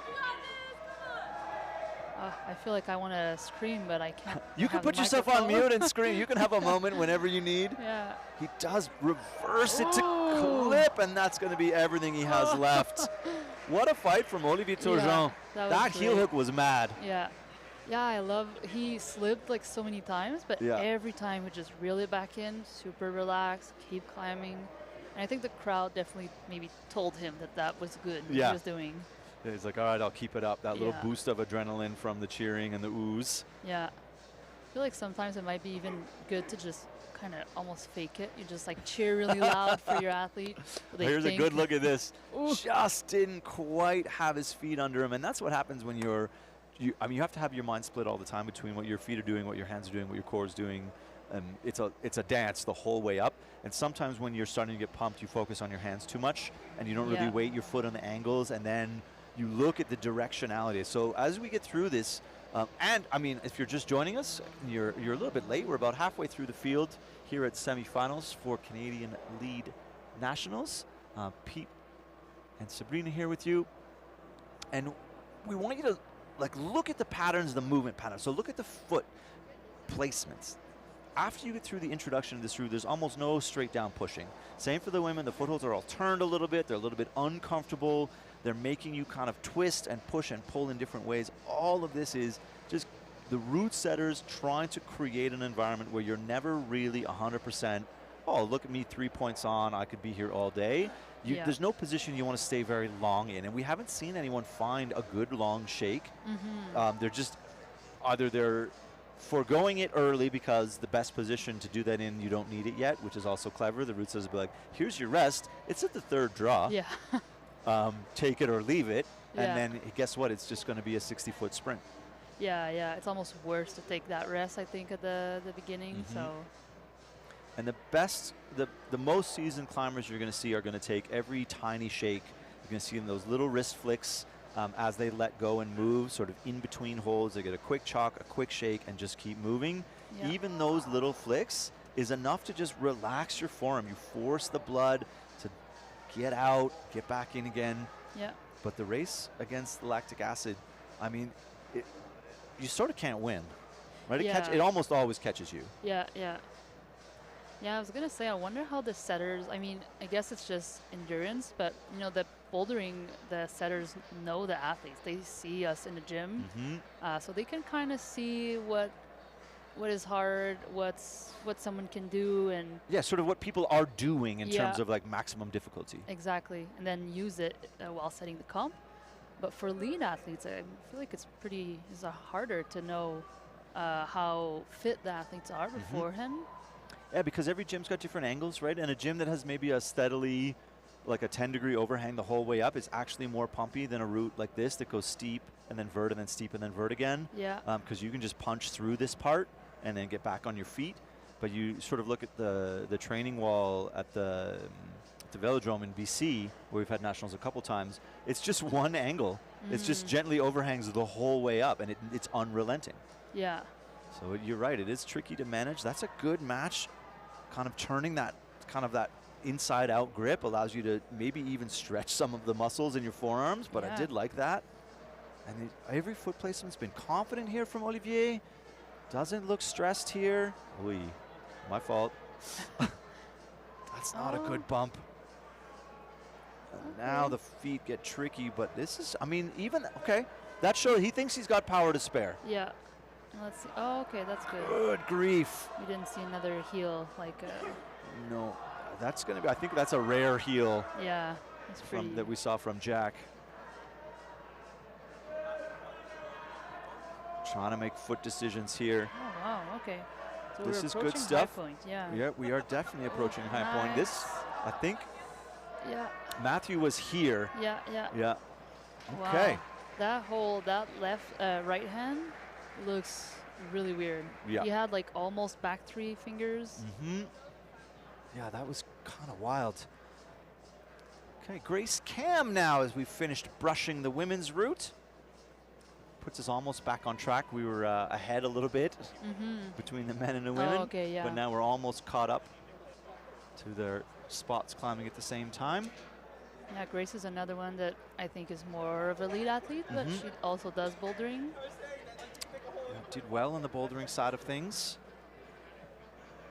All things considered. Sometimes you can catch your belayer off guard, even though their whole job is to make sure you have smooth clips. I feel like she clipped that quite early. Yeah. You just saw the belayer's hands come rushing into the picture to give some rope up. Yeah, because they don't want to short like the athletes with the rope. That's also part of the stress. Yeah. Yeah, and if you're not familiar with the terminology, every time the athlete reaches down to pull the rope, you want to have slack available for them to pull. You don't want them to start pulling, reach the end of the belay device, and then have to release and go again, because they're trying to do it as smoothly as possible. Sometimes they have to pull twice. You see a lot less climbers put the rope in their teeth than they used to. Now there's a lot of kind of hitch, like a little double hitch. Yeah. But you want to have that slack available so that they have a nice smooth pull. Yeah, I think you can probably call it a technical if it's like if it's too really bad, yeah. Egregious, which I don't think I've seen in forever, but it does happen. And or really experienced climbers will be like, I'm pretty pumped and I've been shorted sort of half twice now. I'm going to try a quick one. And see if I can get myself a technical. It's been a long time, but I promise you I've seen athletes that are like, you're trying to get ahead of your belayer. Yeah. But I mean, that would mean they would have to re-climb. Because I've seen that happen at one of the Olympic qualifiers. Oh, yeah? I don't know if you see that. I don't remember. It was Becca that was climbing, and the lights just went out. So she climbed in the dark for a little while. For a while. And then it went back on and back off. And they asked her if she wanted to climb again, and she said, no, I'm fine. I'm okay. I didn't even notice. I love that. At team trials a couple of years ago in the U.S., there was a fire alarm during the bouldering final. And they had to clear the building. And then bring everybody back in and reset all the clocks. The athletes had to sort of warm back. It was insane. Yeah, that sucks. Yeah, that was like a really unexpected moment. Yeah. But look at that little testing drop the knee. athletes in another way. Yeah, so she managed to bump through the crimp. She is one of the taller climbers. And that little drop knee, I think, helped. Well, Noah Schwartz, one of our BC athletes, getting up into the pinchy section. And Grace didn't like that clip. I think you're, again, an athlete. Good Lord. Am I? Yeah, that's Hugo. That's Hugo. Yeah, come on! Grace with a little toe hook here. I don't mind that one bit. Can she release it cleanly? Nice, come on! Yes, indeed. Nice. Was moving really well there, and yeah, I don't know, maybe not enough pop to get to that hold, do you think, or just running out of gas? I feel like maybe sloper's not her strength, because it looks like a big hold, a big slopey hold, and she does look like she has like small hands. She did look like she liked the crimps before that. Yep. Yeah, this is obviously Hugo. Yeah. I looked at my list and then I looked at the screen. Yeah. And my list, I was out by one. I get caught up, right? I mean, we're watching the climbing, and then you have to go back and cross names off your list. And yeah, I'm definitely going to forget to do that a few times. Yeah, I feel like I watch them climb so much.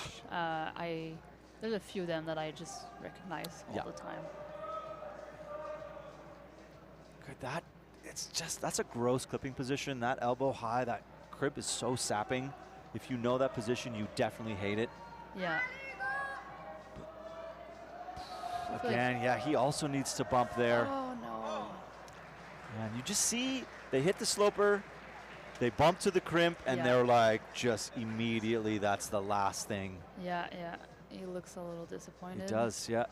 I mean, he was moving. I don't think he made any mistakes on the route. Yeah, he was moving effectively, and then sometimes just comes and punches you in the face. And I mean, as you say, he climbed like into the boulder final. Yeah. That's a lot of climbing. And a 1 day off is, I mean, yeah, that's maybe your training cycle, right? Is like, oh, I climb 3 days and I take a day off. But it's still, competing is not the same. No, it's not the physical part that's the hardest. It's the mental, like the emotional roller coaster, like the adrenaline, then the release of adrenaline, like everything. Last year, I made my first finals, and I was completely gassed in finals. But it was not physical at all. It's just my nervous system. Was Like, just this is over too it. much. Yeah. And you don't get to do your normal, like normally when you're bouldering, oh, I'm going to take a rest now when I feel like it. Yeah. And a Yeah. competition's like, you'll climb when we tell you to climb. Yeah, exactly. And that's maybe even no matter how much you train, now and you're like, oh, well, I've never actually climbed twice in a day at max effort. Yeah. So here I am, and I'm just going to hang on and hope that I can not get bucked off too early. Yeah. Yeah, you can see some like newer, like if it's your first experience, sometimes you're just like can either go one way or other. It stresses you out more, or you're like super relaxed. Yeah, because you don't know, you never had to run through it before. Exactly. You don't actually know what's going to happen. Ashley Cam here, getting up into the slopers. Sort of the, I mean, so far this is it's the showcase section through here. Yeah, it looks like it's the decision-making section a little bit. You can kind of tell people that are moving confidently through that section usually go pretty far, and then people that are questioning every move kind of get out of energy at that sloper. Yeah, and making multiple footwork decisions. I mean, like, oh, my foot, and then saying I don't like it. So not being able to pre-read the position with your feet. Oh, Interesting. yeah, it's one thing to get the hands right, but if you haven't thought about where your feet are when your hands are moving, then you can kind of get in a little bit of in between. Yeah. You know, is it too high? Is it too low? Meanwhile, Ian Tan moving quite well up to this point, very confidently.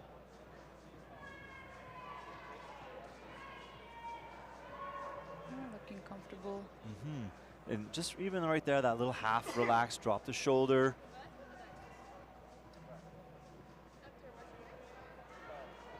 Prescribed cut. Ooh, Ashley doesn't like the crimp, of course. Why would she? No one else does. Is she going to try and skip? Okay. Okay, I don't mind that. Yeah. I don't mind that. Good stuff. Get the feet through. He's looking stretched out every move. Yeah. Just starting to get stretched out. Yeah. Good climbing. Ian quickly bumping through here. Have a look at that right elbow. Trying to get the left foot to stick. That is that's a really cruel piece of footwork to have to basically kind of do that pinch underneath rather than just be able to stand on something. Yeah. So Ian, you might be disappointed, but you're in very good company getting spat off at that section of the route. I thought it was gonna go well because he adjusted his hand to a fulcrum. It looked like people who were just like dragging were kind of just about to fall off. Yeah, in trouble. But then, maybe he was over gripping, so he dry fired. Yeah. You see here, this is what we're talking about. Getting this, I mean, yes, it's a bump, but also the hips are going the wrong way, right? The hips are going left, which is not confident in getting away from that. She's too tight in the side pull, doesn't want to extend the left arm. Yeah, I think maybe that's what you were saying. When you're pumped, you're thinking about your arms. So you're moving your arms, but your hips are not moving. And here is a legend that I didn't know was coming to this because she didn't climb in Boulder, Indiana Chapman. Yeah, with no knee brace on, which is really great to see. Really good to see. Has been on that injury cycle. Yeah. You know, we sort of watch people's, as we do now in social media, watching her journey through knee surgery. Yeah, crazy resilience from Indiana. It's really, I mean, I'm sure it's really hard for her, but I hope she knows how inspiring it is for a lot of people. Yeah, I agree with you. I hope so too. And I mean, I've been through 2 ACL reconstructions and not trying to come back to competition. Yeah. I'm just trying to get back to be able to go skiing when I want. That's, you know, even that's a stressful recovery. Yeah. So, you know, it's a lot of work when this is what you want to do with your life. But I mean, this is how we expect to see Indiana climbing is big, strong, powerful pulls. Yeah. Just had to hold my breath there. And Maxime Terrien scooting up on the left side of your screen. Yeah, she did have an early slip in I think it was in Salt Lake City, NACS lead comp. And that always, like, I feel it messes with your head when that happens. But yeah, so I'm glad that little slip didn't affect her. Right. For now. don't want to jinx her. She's doing some nice high heels. Yep. Max Trusting is, the volume. Yep. yeah, and Max is looking pretty relaxed as well.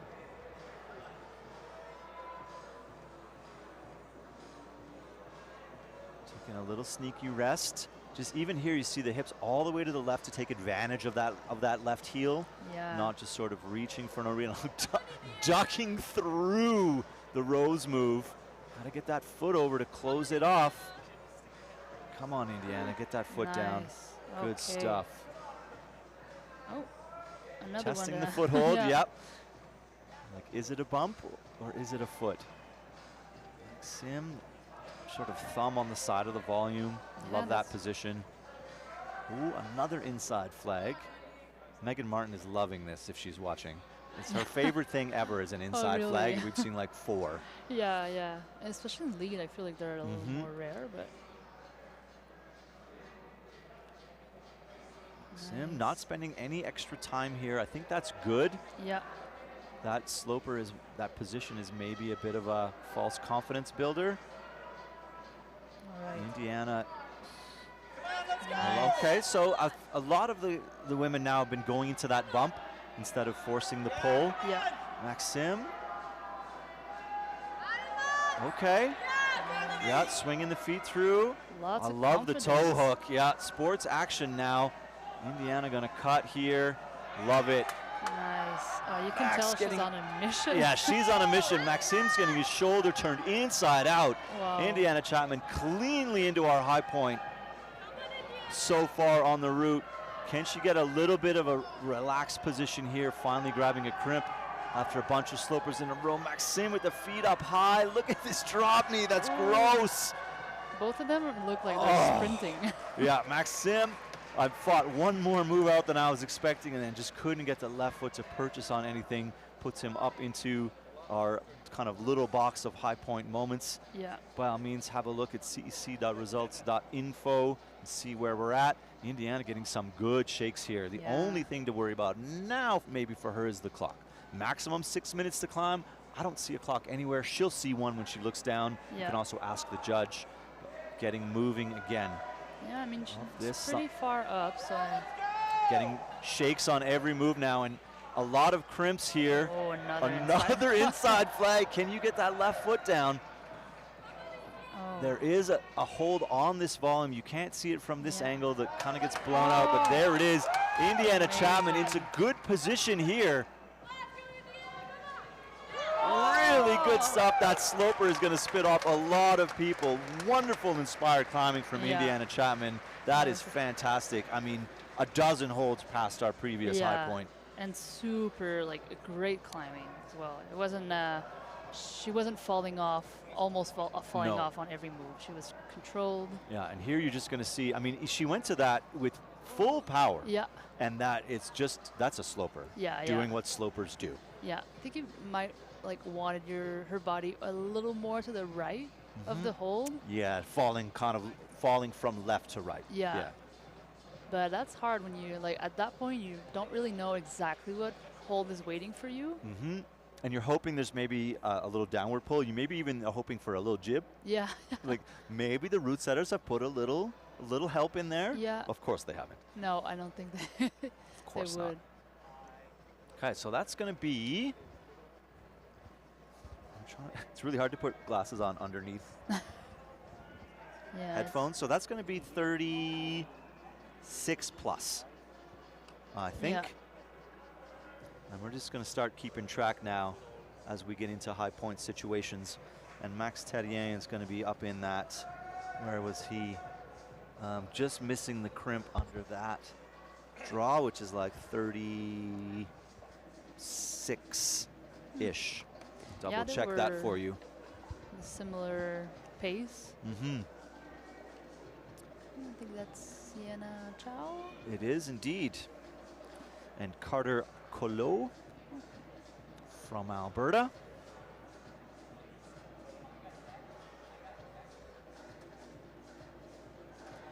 I feel like at that point, people are like cheering a little less for the beginning, because we've seen the moves now Mhm. for a while. 20 so times. yeah, so the athletes kind of know when they're approaching the high point. Yeah, it's an interesting and really interesting part of the sort of crowd-based psychology is that you will get feedback more than in bouldering because there's a lot happening in bouldering. You don't know if it's for you, but as you grab holds, you think, oh my goodness, maybe no one's been here. Or Yeah. maybe this is like, oh, that's the first punchy section, and then, oh, they really like me. Yeah. They yeah. really like me. Yeah. Oh yeah, I've had that in bouldering where I was doing well, but if like the crowd, the cheers felt like I was winning the Olympics. So it's like, You're like, every this- move. Was You're like like, I'm killing amazing. this. Yeah, Yeah. I'm the best climber in the world right But now. that helps so much. Yeah. When you're getting cheered on, getting some support. So I mean, you see, when Sienna grabbed the crimp, she looked so relaxed, and then she sort of second-guessed the original footwork. But you're not, her body language tells you that we don't need to be worried Yeah. because she's just going to really chill and match feet. You Yeah. know, like you can see, if you've been watching now for a little while, the difference in body language and inside flags Nice. as we get into the last kind of third of the field on the women's side. And the men have all, for about the last 8 or 9 now, have all just been in a fist fight from this point for about the Yeah. next 6 holds. Yeah, the men's route looks exhausting. Yeah. Even this, like people just making decisions to try and get through that match, and then the feet kind of just go really gross. Yeah. So yeah, I would like to see some higher feet here from Sienna. Ooh, she's she's not gonna bumping. Cut? Oh, okay, no, just super high foot. Huh. That's a little like less risky, I guess. Yeah, Carter. Oh, okay. Oh, no. Oh, Yeah, I think she got in her head about the Yeah, clip. She I hadn't think made so. the clip. Carter, getting that clip. This is the best place to clip that from, right? It's right in your belly. And now the business. Look at it, shoulder turned inside out. This is more comfortable. The left foot, there is a tiny jib on there. The feet look pretty terrible. Yeah, and now business time. But Carter does look less desperate than almost everyone to this point, Yeah. right? This is a controlled cross. That foot placement, all of this is looking quite good. Gotta turn this undercling over. Oh. Oh, can't find a left foot. Yeah. Okay, so maybe even that move there, just sapping. You grab it as like an undercling. Their thumb is working, but you got to get above it, Yeah. and the feet just kind of run out. Yeah. I'm wondering if he'll have the plus because it Just wasn't. have a look here at what sort of Sienna. You're right. She looked at the clip, looked back, and then everything kind of went a Yeah. bit sideways. I think because people were doing the bump, so they had the Yeah. left hand. They had a good opposition, so I think they were probably. Oh, let's see this part too. Yeah, he's looked as good as anybody right here in this section. Yeah. Even that he sort of leant back, right? You see Yeah. them look to sort of re-preview the section they're about to get to. They kind of tip around and be like, what am we doing next? Yeah. Yeah. Avery McDonald. Oh, maybe it's Avery McDonald. And I think they might be related, the McDonalds, these two sisters from BC. And I think it's Avery that was climbing in the boulder final and also Oh. a speed athlete. Okay. Yeah, she definitely was in the bouldering finals. I Yeah. think. It's all a blur. It was so long ago. Yeah. Yeah. It's basically last year. Well, I feel like when there's a new athlete, it's not like always in finals. It's hard to remember which one it was. Like Babette was in finals. Exactly. I remember a bunch of years ago, we had a nationals in Edmonton for Boulder Finals, and there, as we see Jacob Elliott start up on the men's route, and we were like kind of up high, and we had a very small monitor, and the running order had gotten changed, but we didn't get an updated running order, and I swear to you, all of the women had mid-length brown ponytails. Yeah. From yeah. behind, they all looked exactly the same. And there was no provincial jerseys, no numbers on the bib. We were like, I honestly don't know who that is until they Yeah. turn around. And it's a bouldering comp, so they never turn around. Yeah. I yeah, was that's just like, hard. oh my goodness, why do they all look the same? I feel like sometimes people recognize me and I'm like, oh, you're good. And then I realize I have a bunch of tattoos. Like, Yeah, they're exactly. pretty obvious. Yeah, you have just one thing, like help me out. Yeah. Right? No, I have a hard time recognizing people. But I mean, here I'm pretty good, Yeah, I find. you've been really good actually. Also, I'm sharing in like Airbnb with like 10 Half of the- them, yeah. Yeah, we've been having some really good like team energy with Okay. all that. Like we've been seeing just from like provinces, from teams, Nice, yeah. lots of people cheering each other on. Yeah, it's been an excellent, very enjoyable nationals so far. Hmm. Jacob Elliott looking good. Most athletes have clipped that from the right hand because it's less awkward, but he clipped it from the left, which is a better hold. So sometimes that reach across your body can be weird, but Yeah. you make your decisions based on comfort or grip. Oh, a little surprised. She was moving really well. Yeah. Kind of caught me off guard. I was watching Jacob and Yeah. didn't expect to see Avery in the air. Yeah, I feel like sometimes athletes are moving so smoothly. Yeah, Just you sort of, tryna- well, you drift away. Like Yeah. she'll be fine for 2 or 3 more holds yeah. I'll look back when she's in the stressful part. exactly. Yeah. Jacob looking around. Yep, that's where everything is still where I thought it was. Good grief, that's such a mean clipping position. Yeah, I'm stressed out, but every time someone Yep. gets there.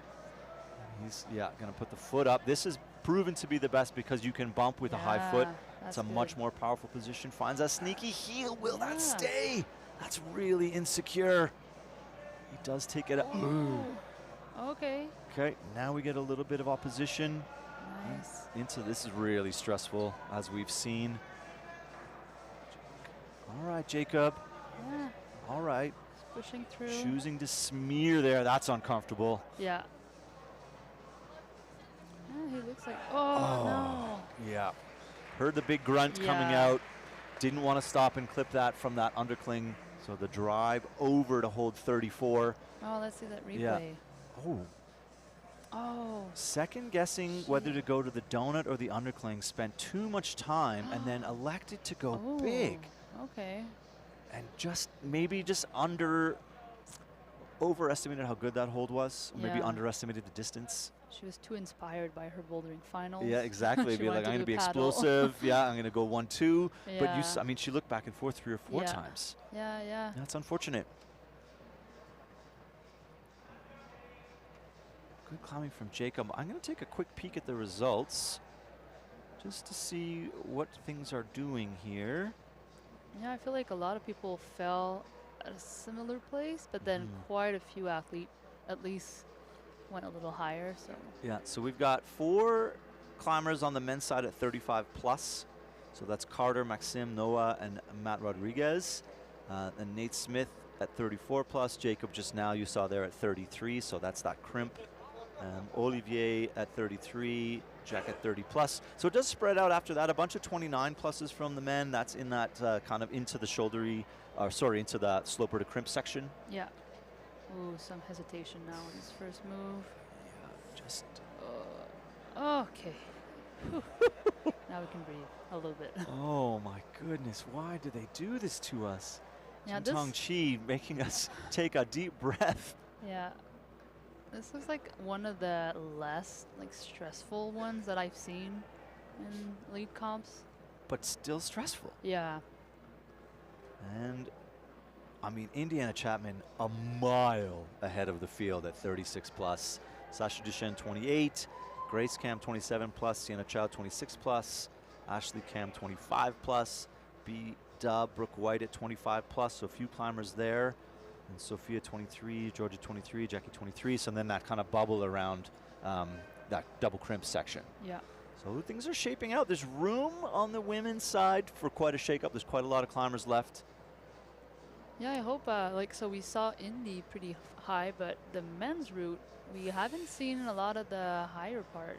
No, Looks I would think interesting. now Kinder TJ Sean, Victor Guy is who's coming up. They're all very, very good at lead. Yeah. I think you're going to see up through the very small crimp section that we've only seen the very beginning of. Yeah. I think you're going to see that little bit of extra fitness a little bit of extra, just tactician for lead climbing out of these last 6 men. Yeah, I was just thinking we actually have a lead gym in Quebec that has an arch like this. So no excuses for our Quebec athletes. And the BC athletes have been training at the Dome, at the Oval, and it's brutal steep pumpy all the time. Yeah. And we know the McNamees have power to spare. You know Sean has power to spare. You know Victor Baudron has power to spare. Yeah, yeah. Ooh. She's going to put chalk on that volume, so now the other athletes will think it's a handhold. Yeah, you're going to confuse everyone behind you. This is Kinder, right? Yeah. Yes. Thank God for the glasses. Yes. I once, a long time ago, suggested that if they switched pants between boulders at a bouldering final, that I would get it wrong. And Guy very earnestly said, why would we do that? They couldn't even see the humor in it. And they were so good-hearted, those two brothers. Ooh. I wasn't expecting a dynamic move to that crimp.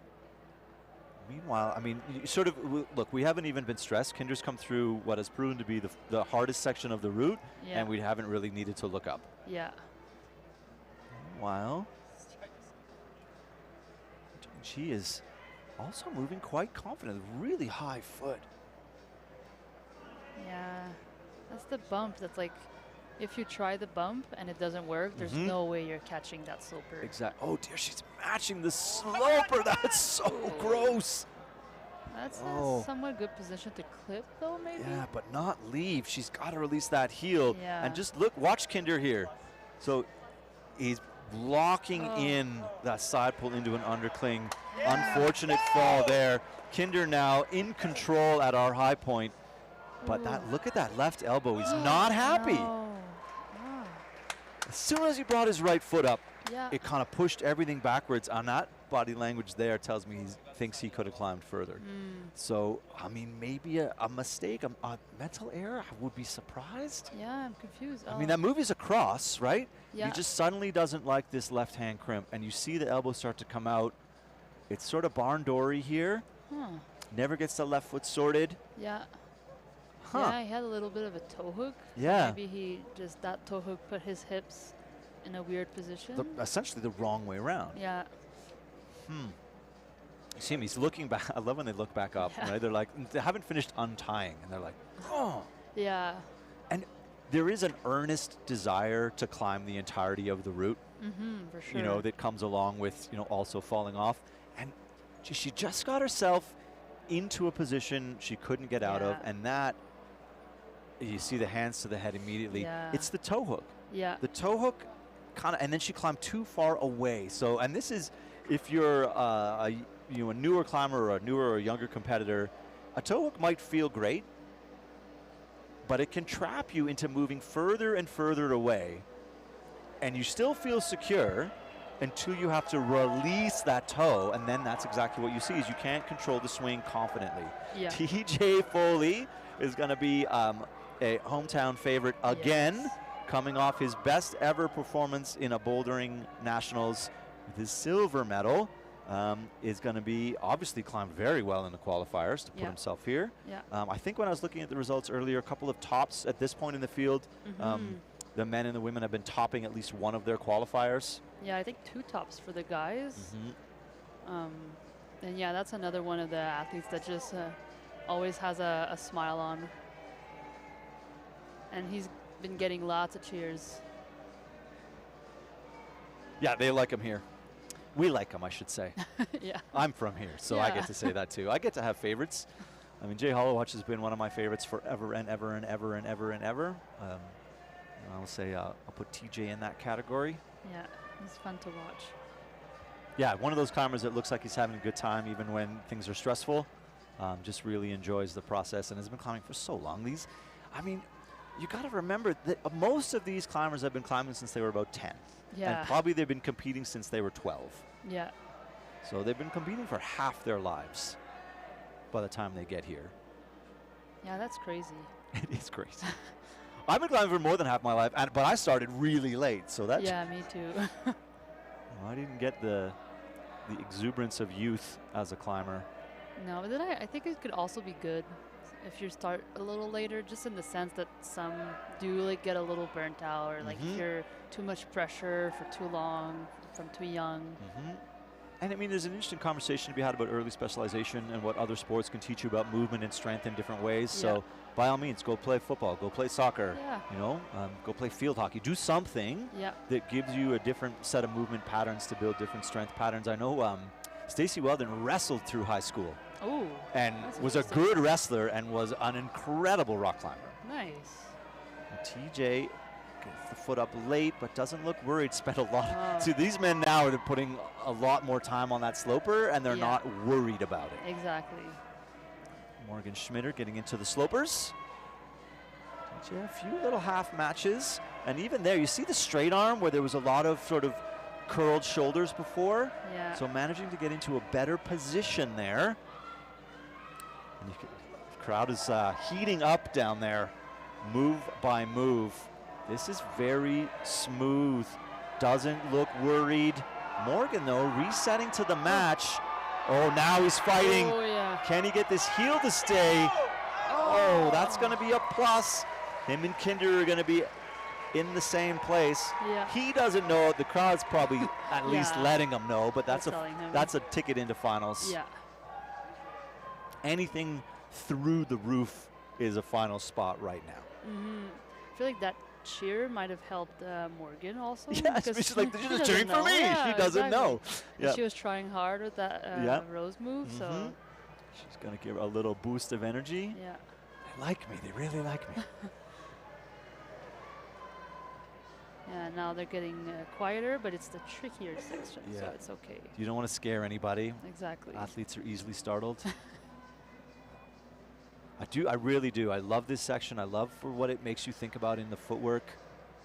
This is good here. I mean, that's confident. Yeah, no one likes this crimp. No one likes this crimp. Oh, I would argue she's one of the first to actually use it. A lot of the other women were bumping in the sort of last 5 or 6 women. Yeah. That might be trouble. Yeah. That might be trouble for Morgan. Look at TJ. Put this heel in out of desperation, I think, to be able to make that match. And look, so this is amazing. Sean McCall is climbing to the first draw with the rope in his teeth so he can just drop it and go. Yeah. You're going to see somebody climb this route faster than anyone before or after. That I can almost guarantee. You see there moving his foot while grabbing the rope. Yeah. So these sort of coordinated movements, if Sean saves a half a second on 25 holds, he's got 5 more holds than you when the business time comes. And you're going to see him he cuts very smoothly. I mean, he's just a really wonderful climber to watch. Yeah. And he's even unique by that standard on the World Cup stage. When he was in the peak of his World Championships, his lead climbing was always just absolutely wonderfully inspiring. I love the way he climbs a route. Just the movement and how quickly and confidently he moves. Yeah. Does this crossover and then just pull the quick draw over. That's allowed. Yeah. But clipping off the better hold rather than the better stance and not going to the crimp out left like we've seen. Oh my God. No problem. He skipped a hold. He skipped a hold. Oh. And even that clip position looks better than the clip position that we've seen from here. All right, let's see if he can. I mean, he's gotten here in a third of the time that everyone else has, if you've been paying attention. And so much confidence, too, with his movement. Yeah. So Adriana Jokelsen is on your right. She's moving through the beginning, no problem. This is where we're getting interesting for the men's field to see where the finals spots are. Yeah, I think she's the one that's from the U.S.? She's from the U.S. officially, yeah. Okay. So Sean here, even just that right foot position looks good. And you know that he's got a chip on his shoulder from his semifinals in the bouldering. Yeah. I absolutely can confidently say that he would have wanted to have made the final on the bouldering side. Yeah. This little foot float, that's extra power. Oh, he missed. Yeah, I think he wanted to cross the feet and not go too dynamic to that hole. Yeah, and I mean he kind of caught the draw. Yeah. on the way, but even just the position, the way he cut his feet before that tells you that he wasn't about to fall off. Yeah. So that's maybe a small mistake, but it's fine. Yeah. That's a finals position for Mr. McCall.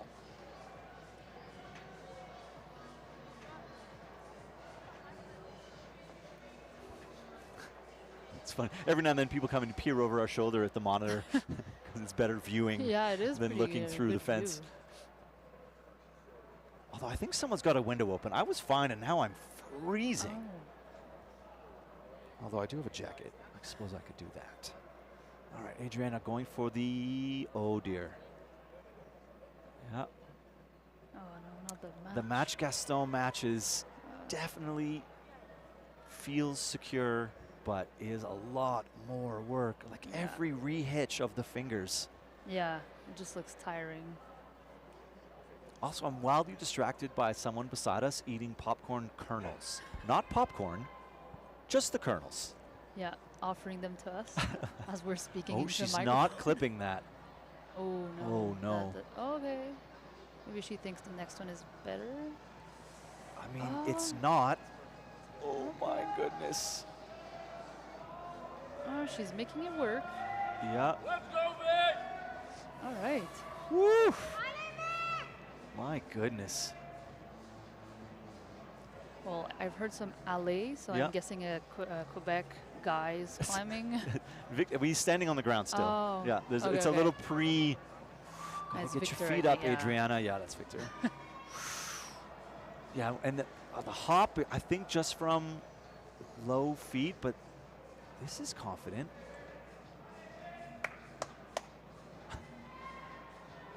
Ugh. Oh my Okay. goodness, making it work.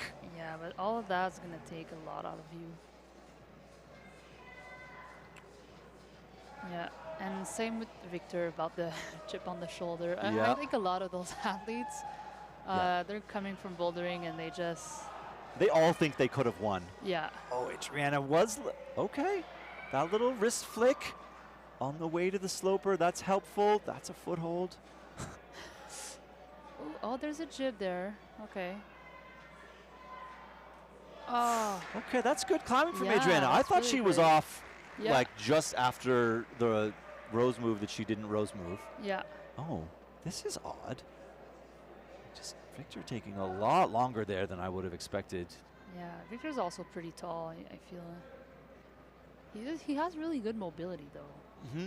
Yeah, I'm Yeah, he almost does. like annoyed because he doesn't work at it, I feel, as much. But You can definitely, you're allowed to be annoyed at people who have naturally good mobility Yeah. that don't have to put the time in. especially when Yeah. you're tall. Mm-hmm. 'cause It's you like a need cheat it. code. Yeah, but that's good. Good for him.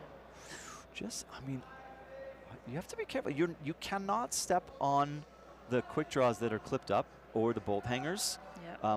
Brushing past them is generally just resetting the toe with the rope in your teeth. Just after I said that nobody puts and he got it swinging Yeah. to get it through, but my goodness. You saw Sean clip that much, much later, and almost everyone else from these crimps, but obviously he likes that toe hook, Yeah. but has spent longer here than anyone else and skipped the other left-hand grip. Yeah. So a few different sequences we've seen through here. Come on, Vic! A few of the men taking this double drop knee and some of them not.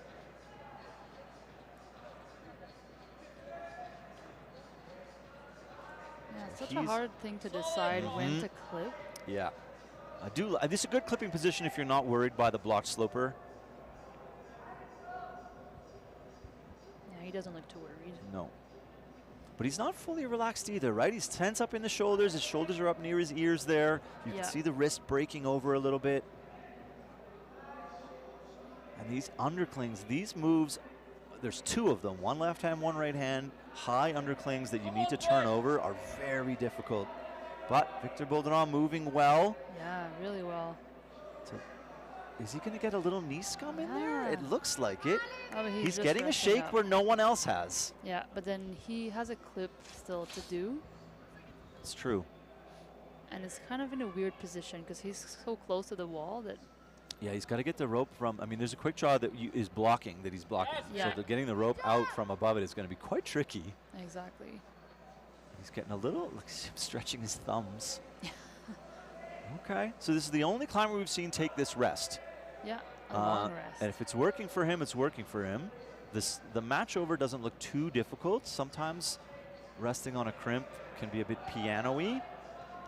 Riley Doherty now on the right side of your screen. Victor Bondron needs to get through here to be sure about a final spot. These crimps are the bottleneck, as it were. Yeah, Riley's another one. I think she, I don't know if it was her first IFSC event, but she did the Grand Nation, I think it was called, comp in Japan. Oh, Victor getting into the crimp. That's our high point, so he makes the high foot work. Nice. Yeah, everyone telling him this is the high point. Yeah, and now it's big moves between little crimps. Oh, we want to see the top. Come Yep, on, Vic. Vic, another high foot. Ooh. Controlling the swing really well. Little flicks of the wrist. Victor Baudrin looking good. Yeah. I feel like people are cheering loud, but we can hear a little bit of like some screaming there, I think. Oh, I love this. We're getting to see parts of the route that we have not seen before. This is what the route setters want too, right? Yeah. They want to display the entirety of this climb. They're fine if Victor and Guy both top this thing, of course. They don't need separation here. That foot flow tells me he's got power in the bank still. Yeah. Keep an eye on Riley. I think she'll be fine through here, but Vic getting that cup on the top of this sloper. 2 moves to go now. Are we going to see a top of the men's semifinal? We're not. Couldn't really get past that wrist cup. Inspired climbing from Victor Baudrin. Yeah, really good stuff. He did skip a little crimp. There's a crimp before the red hold. Yeah. He just went for the red one, but all right. That's giving Guy something to think about. He can hear that cheer, Yeah. and he knows how long he's been out for. Yeah, yeah. So he knows that's not falling at the middle. He might know though that that wasn't a top. True. And Yeah, he the can roof use didn't come that. off. Yeah, Yeah. he might be able to use that to decide to get himself a top. Yeah. Riley looking good here. Ooh, jeez. So yeah, I was saying Riley did a comp in Japan. That was it was a team comp. Yes. Yeah. Organized I think by IFSC. And I think that's always like good experience. So I'm hoping to see if she can use it here in this comp. Yeah, sort of dig into that. I've been I played on a big stage. Yeah. Yeah, this is good stuff here. Yeah. I mean, looking almost as good as Indiana did at this point in the climb. Yeah. Almost. Oh, yeah. Yeah. and Good you stuff definitely from looked Riley. Maybe disappointment, just thinking that she would be able to climb further, but that's a guaranteed ticket to finals right there. Yeah. Yeah, still a few women to go though. You see him? He looked around for a foothold, and then this, I think, maybe didn't help. If he could have shifted the left foot, and as you say, he kind of was coming off. Yeah, yeah. But lovely climbing. And now our last man in the field, Guy McNamee. So Guy did not climb in Boulder, nursing an ankle sprain. I know he was disappointed and didn't want to risk a further injury that would have knocked him out of both events. Yeah, so if you take a weird fall in the qualifiers for Boulder, that kicks you out of your lead event. And I think he'll get an invite to team trials anyway based on his last year's performance. So he just wanted to make sure that he was fit and fresh and skipping holds. Skipping holds. Yeah, I feel like it's riskier for ankles with bouldering. I think lean climbing a little more manageable. Yeah, it might be sore to put pressure down on in some positions, but you're not going to risk further injury. Yeah. And Guy climbing last tells you that he was the best out of the qualifiers. I believe he topped both routes. I think Victor topped both routes too, but that separation would have come down to how long it took you to climb the routes. That is one of our tie-breaking options. High heel. So many of the earlier climbers kind of hopped into that squeeze and looked uncomfortable. Guy just showing you that why not use your feet as long as possible. Yeah. So a good hallmark of good lead climbers is getting the feet up early and using them through difficult moves rather than getting stretched out and having to kind of cut and pull them up behind you. Yeah. So just getting these high early feet are going to allow him to move through a couple of moves at a time, not spend as long on the crimps maybe. Yeah, that's what we've been seeing a lot is the holds are unforgiving. If your feet are too low, you can't really cut feet or keep the tension long enough to move them. Yeah, exactly right. And Evangelina Briggs. Yes. Our bouldering champion looking to make that a double win. Oh possibly. my goodness. I can't remember the last time we had a double. It would have been Guy, I think, in Montreal in like 2022 or something.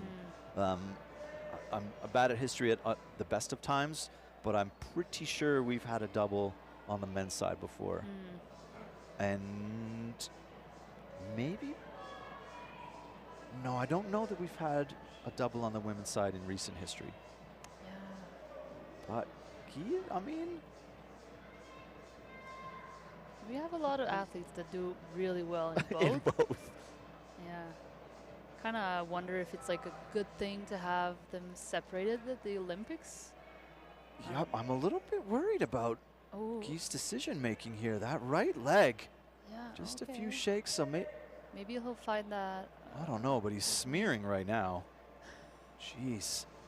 Okay. Sometimes it just takes a couple of stabs to get back into position. You see him come sprinting through where Victor spent a good minute. Yeah. Yeah, I think that rest was really good for Victor. Yeah. He looked so relaxed afterwards. And now, Guy, even there, just leaning his head back. It's hard to tell if he's gassed or just taking a second. Yeah. Evangelina will do this rose move as designed. Try not to get hung up on the rope too much. Yeah. That's awesome. Oh, come. Okay. Oh. So that's again a little bit surprising from Guy. He looked actually uncomfortable much earlier in that sort of weird side pull crimp section, just coming out of the roof. And then there, I mean, I think he's fine. It's just at the top end of that little rush of men that were in that position. But he looked like he suddenly ran out of gas. Yeah. Yeah, I feel like competing in both disciplines can feel like it's tiring, but also like it kind of warms up your mind. So yeah, you're right. He's coming in cold. Yeah. He maybe didn't do much. Maybe just had a couple of rest days. Probably didn't train. Yeah, exactly. So maybe he just had yesterday to think about it and today to climb qualifiers. That's a good point. Did you love that Evangelina used the bad crimp to get to the good crimp? Yeah. Everyone else has like been horrified by it. Yeah, I feel like that's a good test. If you know like how strong you are, like if you're doubting how strong you are, you'll maybe take the bad crimp and just be like, oh, maybe I'm just weak. Yeah. And I just have to force myself to use it. She crossed to that crimp.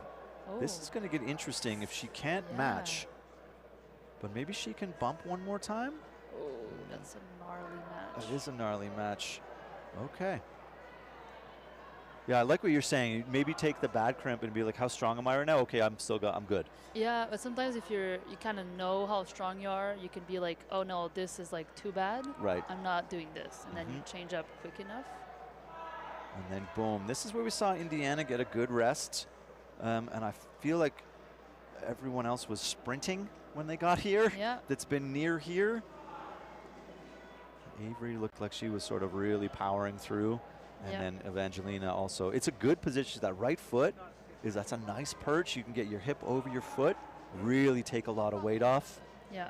And one thing I know about Evangelina is she can climb for a long time. Even just bouldering. She was at a comp last Saturday, so like the week before nationals, and it was a bouldering marathon. Really? Yeah, and I was like, oh, I skipped that one because it's like a bit too close to the comp, It's a bit too close. Look at this now, getting into approaching Indiana's high point and looking relaxed. A little bit of time to chalk there.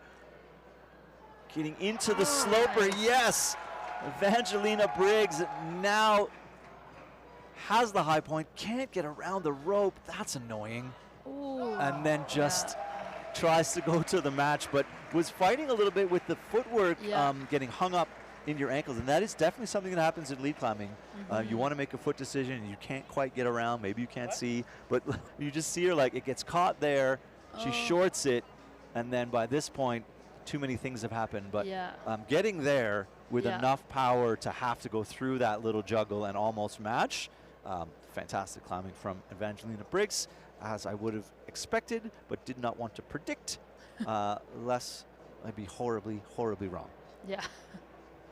And this is one of those moments, I mean, I think she probably knows that she did exceptionally well there, but often if you come down unsure, your friends tell you right away. Yeah. Like, you're fine. Dude, you're in. I mean, if you go to that point of the route and you're like not into finals, it's a little bit of a sad thing for the setters, I think. Yeah, exactly. And I think inherently as a climber, you know that. You're like, this route was pretty punchy. Yeah. You know, yeah, there's one move left, and then, like, come on. Come on. It should be finals. There aren't 7 other people that have done this. Yeah. All right, 3 to go. Elnaz Rikabi, British Columbia climber. Super strong athlete. Also did very well in bouldering. Do you know if she does lead, a lot of lead, or she did World Cup, I've right? only seen her in bouldering. Okay. But I do think that, I mean, if you're climbing in lead, you've got experience competing in league. Yeah. I didn't know much about her, but I've heard about her before I came to nationals. Like, yeah. Oh, she's really strong. Yeah. And that's sort of, you get people sort of, there's a rumble, you're like, wait a minute, that's not a regular player on the national scene. Yeah, what are we going to do with this information? Yeah. Yeah. It's actually always fun. It's fun to have, like, I don't think people love when it's like a national, like last year was the same time as Pan Am's. We were missing a couple people, and no, we like it. We like to compete against everyone, against the best. Yeah. That's the most fun. That is always the most fun, absolutely. I was just trying to pull up last year's results on my phone, and the app doesn't love that. So, if she when she climbs in finals tomorrow, I'll have that information for you. Perfect. But she wasn't there last year, right? No. Okay. I believe last year's winner was Kaya. She's gonna climb, right? Yes, I think so. You're right. Yeah. Yeah. Who's one of our last 3 and has become a bit of a lead specialist overall. Yeah. And I mean, I think that a lot of the younger athletes climb in both because the youth climbers all climb in both no matter what, almost exclusively. And you just want to climb with your friends. And you're like, of course I'm going to do Boulder Nationals as well. Yeah. Why wouldn't I? What I will say is interesting is that U.S. Nationals goes lead then boulder. Yeah. And we go boulder then lead. And I can't remember what the World Championships, when you do both events, for the climbers that do both events, what order it is. But I think it's lead then boulder. But sometimes they also do like qualifier for the other one. Yeah. And then. And they are expecting single sport, like single discipline athletes at this point. So the few and far that can compete at the World Cup at that level are just dealing with the fact that they need wonderfully different amounts of fitness at the same time. Yeah, but I think that there's so many athletes that do both that, I don't know, maybe it'll be a shift in the future to keep it a little more combined. I don't know. It's hard to tell. It does come and go, and some of it's sometimes generational. You just get a run of athletes from like a country. Elnaz popping, and we have seen a few people now, like obviously are in a comfortable position here where she's shaking on a hang. Yeah. So she was not worried about going to that crimp and is not worried about using the high one. No, but you could see that she full crimped it. Though. Yep. She was like, I'm holding this, but not shaken up at all by that crimp. Oh, I love this. That's clever. Very fancy. Yeah, you're right. That is fancy. Doesn't seem too pumped or too worried. No, even just to see how smooth that pull is. There's no like hitch in the movement. There's no like wind up. She's not leaning back and rocking in again. She's just grabbing and pulling down. Yeah, actually looks like she's like warming up. Warm up route. makes me angry just a little bit. Yeah. Let's see if she takes the rest that Evangelina and Indiana took. Yeah. Yeah, I feel like it's intuitive. Yeah. Yeah, I love that. Just that flex of the hand. Yeah. Trying to get your wrist back the other way. Maybe she is just going to climb through. Yeah, she doesn't look tired at all. No.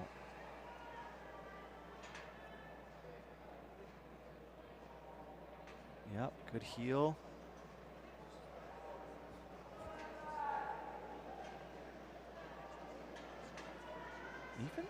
Even that, like holding that square position without unwinding, showing a little bit of core. Yeah. All right, Elnaz into the last 3 moves of the women's route. Here and looking good. Oh my goodness, gets a little shake. Got the feet up early. Gets that clip in. I think that's a required clip. Yep. You see the blue X's. We won't, it's not going to be something we need to delve into. Oh, a little fidgety. This is a blocked crimp, making it harder to match. And this is an awkward move. Out left. Can she get the heel up? Does she want to? Yeah, and there's a rope that's there too. Yeah. Oh my goodness.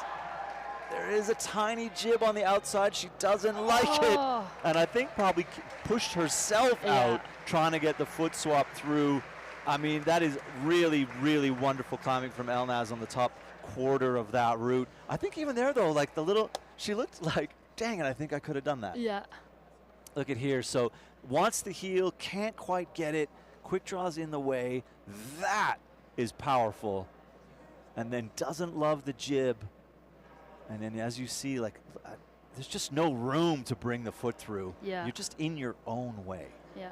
Yeah, I think the setters are going to be happy with that. Like, no tops and semis. I don't think it's the worst thing in the world because the routes need to be hard. So the last move being undone only, I think that's fancy footwork. Yes. I mean, I love it. Yeah. It's really good. Yeah, yeah. Question from the chat. How many years of training does it take to reach this level of climbing? An interesting question. Yeah. Because for some people, 3 or 4. Yeah. For some people, 9 or 10.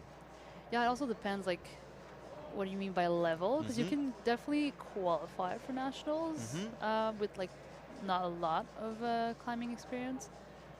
If you're, like, get good fast. But doesn't mean you're going to do well at nationals. So that's another. Yeah, it's sort of tiers to the question. I think overall, I mean, if you're interested in getting into competition climbing, you would expect to want to get to a level where you can compete locally and podium locally. Yeah. Because the pond feels big, but it's actually quite small in your town, in your city, at your gym. Yeah. As soon as you step out, Kaya, like immediately running into the start of this. Yeah. She's been in ISO for almost 2 hours, so she's got maybe a little pent up, like, let's get this thing underway. Yeah. But remember that and it's a problem, even our top end athletes have had to go through it where you're like, oh, I'm the best climber that I know, until they step into a North American comp or they go to Europe and because they happen and then like, oh my goodness, I came 55th. Yeah. You know, but I won every comp in my province. Yeah. So the level is go to an event outside of your home gym, go to, you know, a bigger competition, even just to climb in the qualifiers and see what that level's like. So test yourself. But I think if you're coming into it not as a youth climber, then it's going to take a little bit longer. Yeah. And if you're as a youth climber, then, you know, I think you start at 13, by the time you get to 18, you're probably ready to compete at Open Nationals if you've been consistent. Yeah. And then some anomalies. Yeah. Right? Some people go from V8 to V15 in less than 5 years. So. Yeah. It's such a variety of styles in comp climbing that you can, like, some athletes are, like, incredibly good at slab and do really well at bouldering, and then you have to kind of find your way to express yourself on the wall. Yeah, I love that. Exactly right. You know, people say what's in your style and not in your style, but it's like, how do you show people how strong you are in what ways? Yeah. Kaya electing not to kind of go head under elbow and leaving the foot behind, but as one of the taller women in the field, really not having any trouble leaving the right foot way out left. Yeah, we keep talking about the bouldering and the disappointments. I know Kaya wasn't too happy with her bouldering result, and yeah, she won last year, so probably coming back for her title. Looking to defend. Yeah. And last year there was also a U.S. athlete that actually I think won officially like the comp. Yes, that's right. But she was the Canadian champ. Canadian champion, which is also feels a bit hollow. Yeah. You're like, oh, I didn't win, but I won. Yeah, yeah. So you have to do 2 podiums. Yeah. And it's like. But so I wonder if now this year it's going to be like, you know, there's another U.S. athlete, but I'm going to win. We cannot have that happen again. Exactly. So moving, really no hesitation through any of these, no second guessing. Yeah. Getting into this. I feel like the music is like great. Yeah, like just sort of picked right up. Yeah. And then, just that moment of relief here, just being able to sit on your foot for even 10 or 12 seconds, get a few shakes. Oh, yeah. And that was a big shake. Yeah. And as you said, you can even see a little bit like shoulders kind of expanding. Those are deeper breaths. Yeah. Right? Getting a little bit calmer. You don't really want to be jacked up the whole way through a lead route, right? You want to be able to bring your heart rate back down because you get jittery. Yeah. Right? You don't need jittery feet at the top of a route, right? The feet are now getting very technical. You want to have clean placements. Nice. Okay. Making good decisions. Yeah. I would clip. Oh. Yeah. It's like she didn't see it. Kaya now. Oh, no, she doesn't know what to do. Yeah, she. Okay. Of 2 minds. Nice. That's dicey, but making it Ooh. work. Oh my goodness. Yeah. Oh my goodness. Wow. That was really good. That was excellent. And into the sloper. Yeah. Wow, Kaya. I mean, come back and watch the feed. That was really, really like hard work to get in and out of the position she created for herself. Like, this is just. Yeah, her foot's pretty low too. So she clipped and then she went to the other one without bringing her foot up. Yeah, and just like crept up to the volume. Good stuff, Kaya. Thank God she grabbed the jib. Yep. There is a tick mark. I guess that's made by the setters. Yep. Being helpful. Yeah, sometimes they're like that mean, sometimes. Sometimes they're kind. Yep. Depends on the mood. Yeah. Fred having a good day. Yeah, exactly. All right, 1 to go. Cedar Pigeon, who is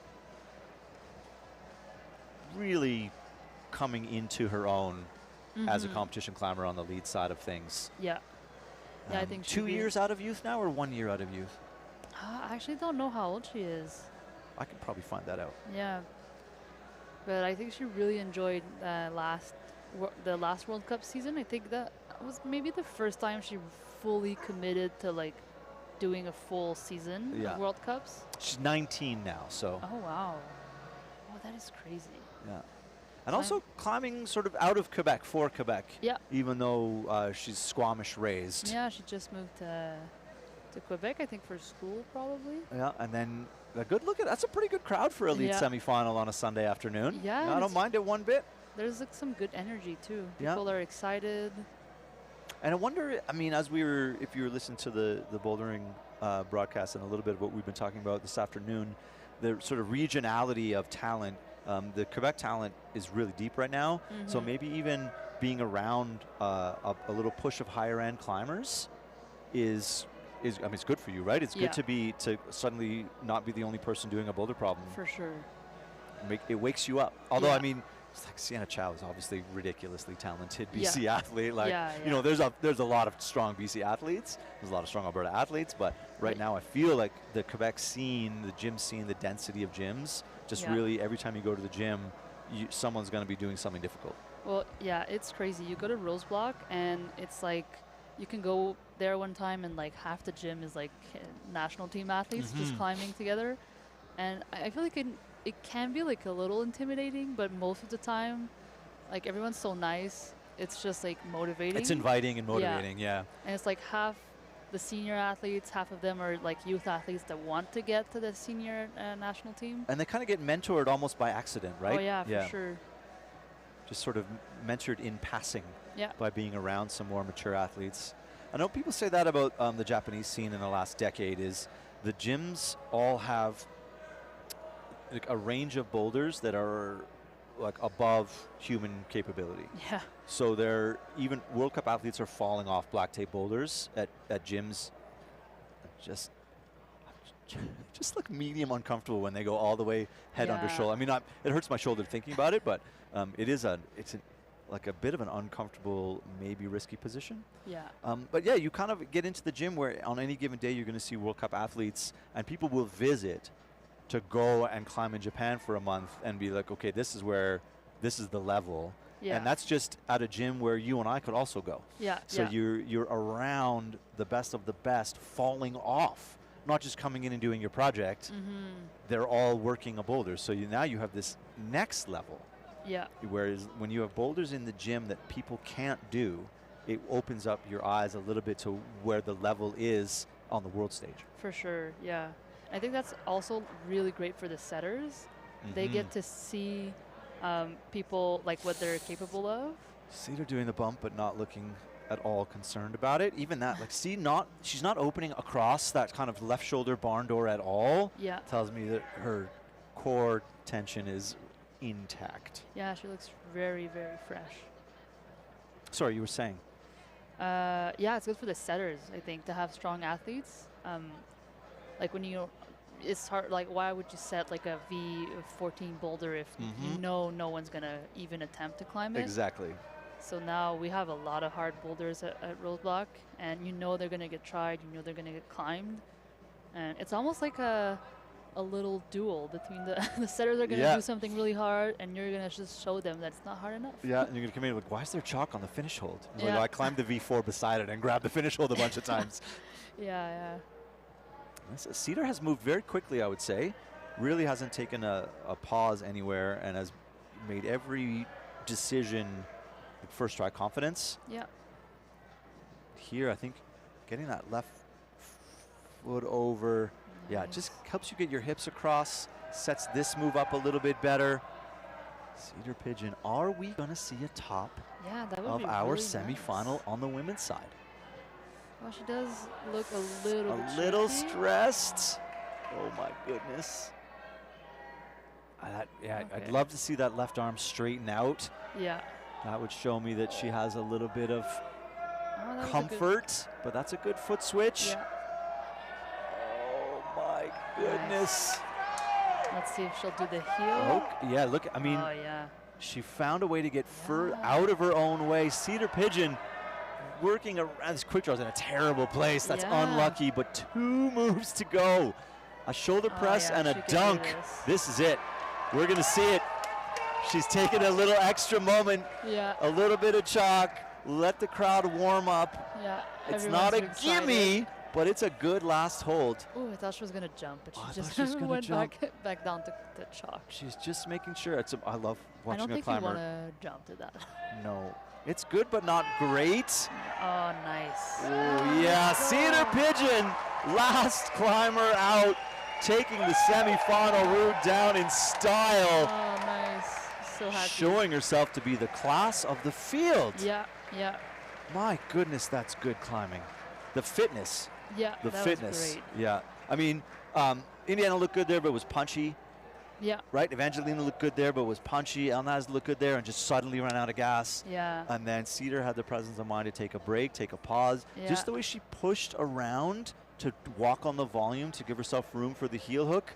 And then you just see this. I love that. After you clip the draw, that's a shout. You can see it Yeah. from the shoulders going up.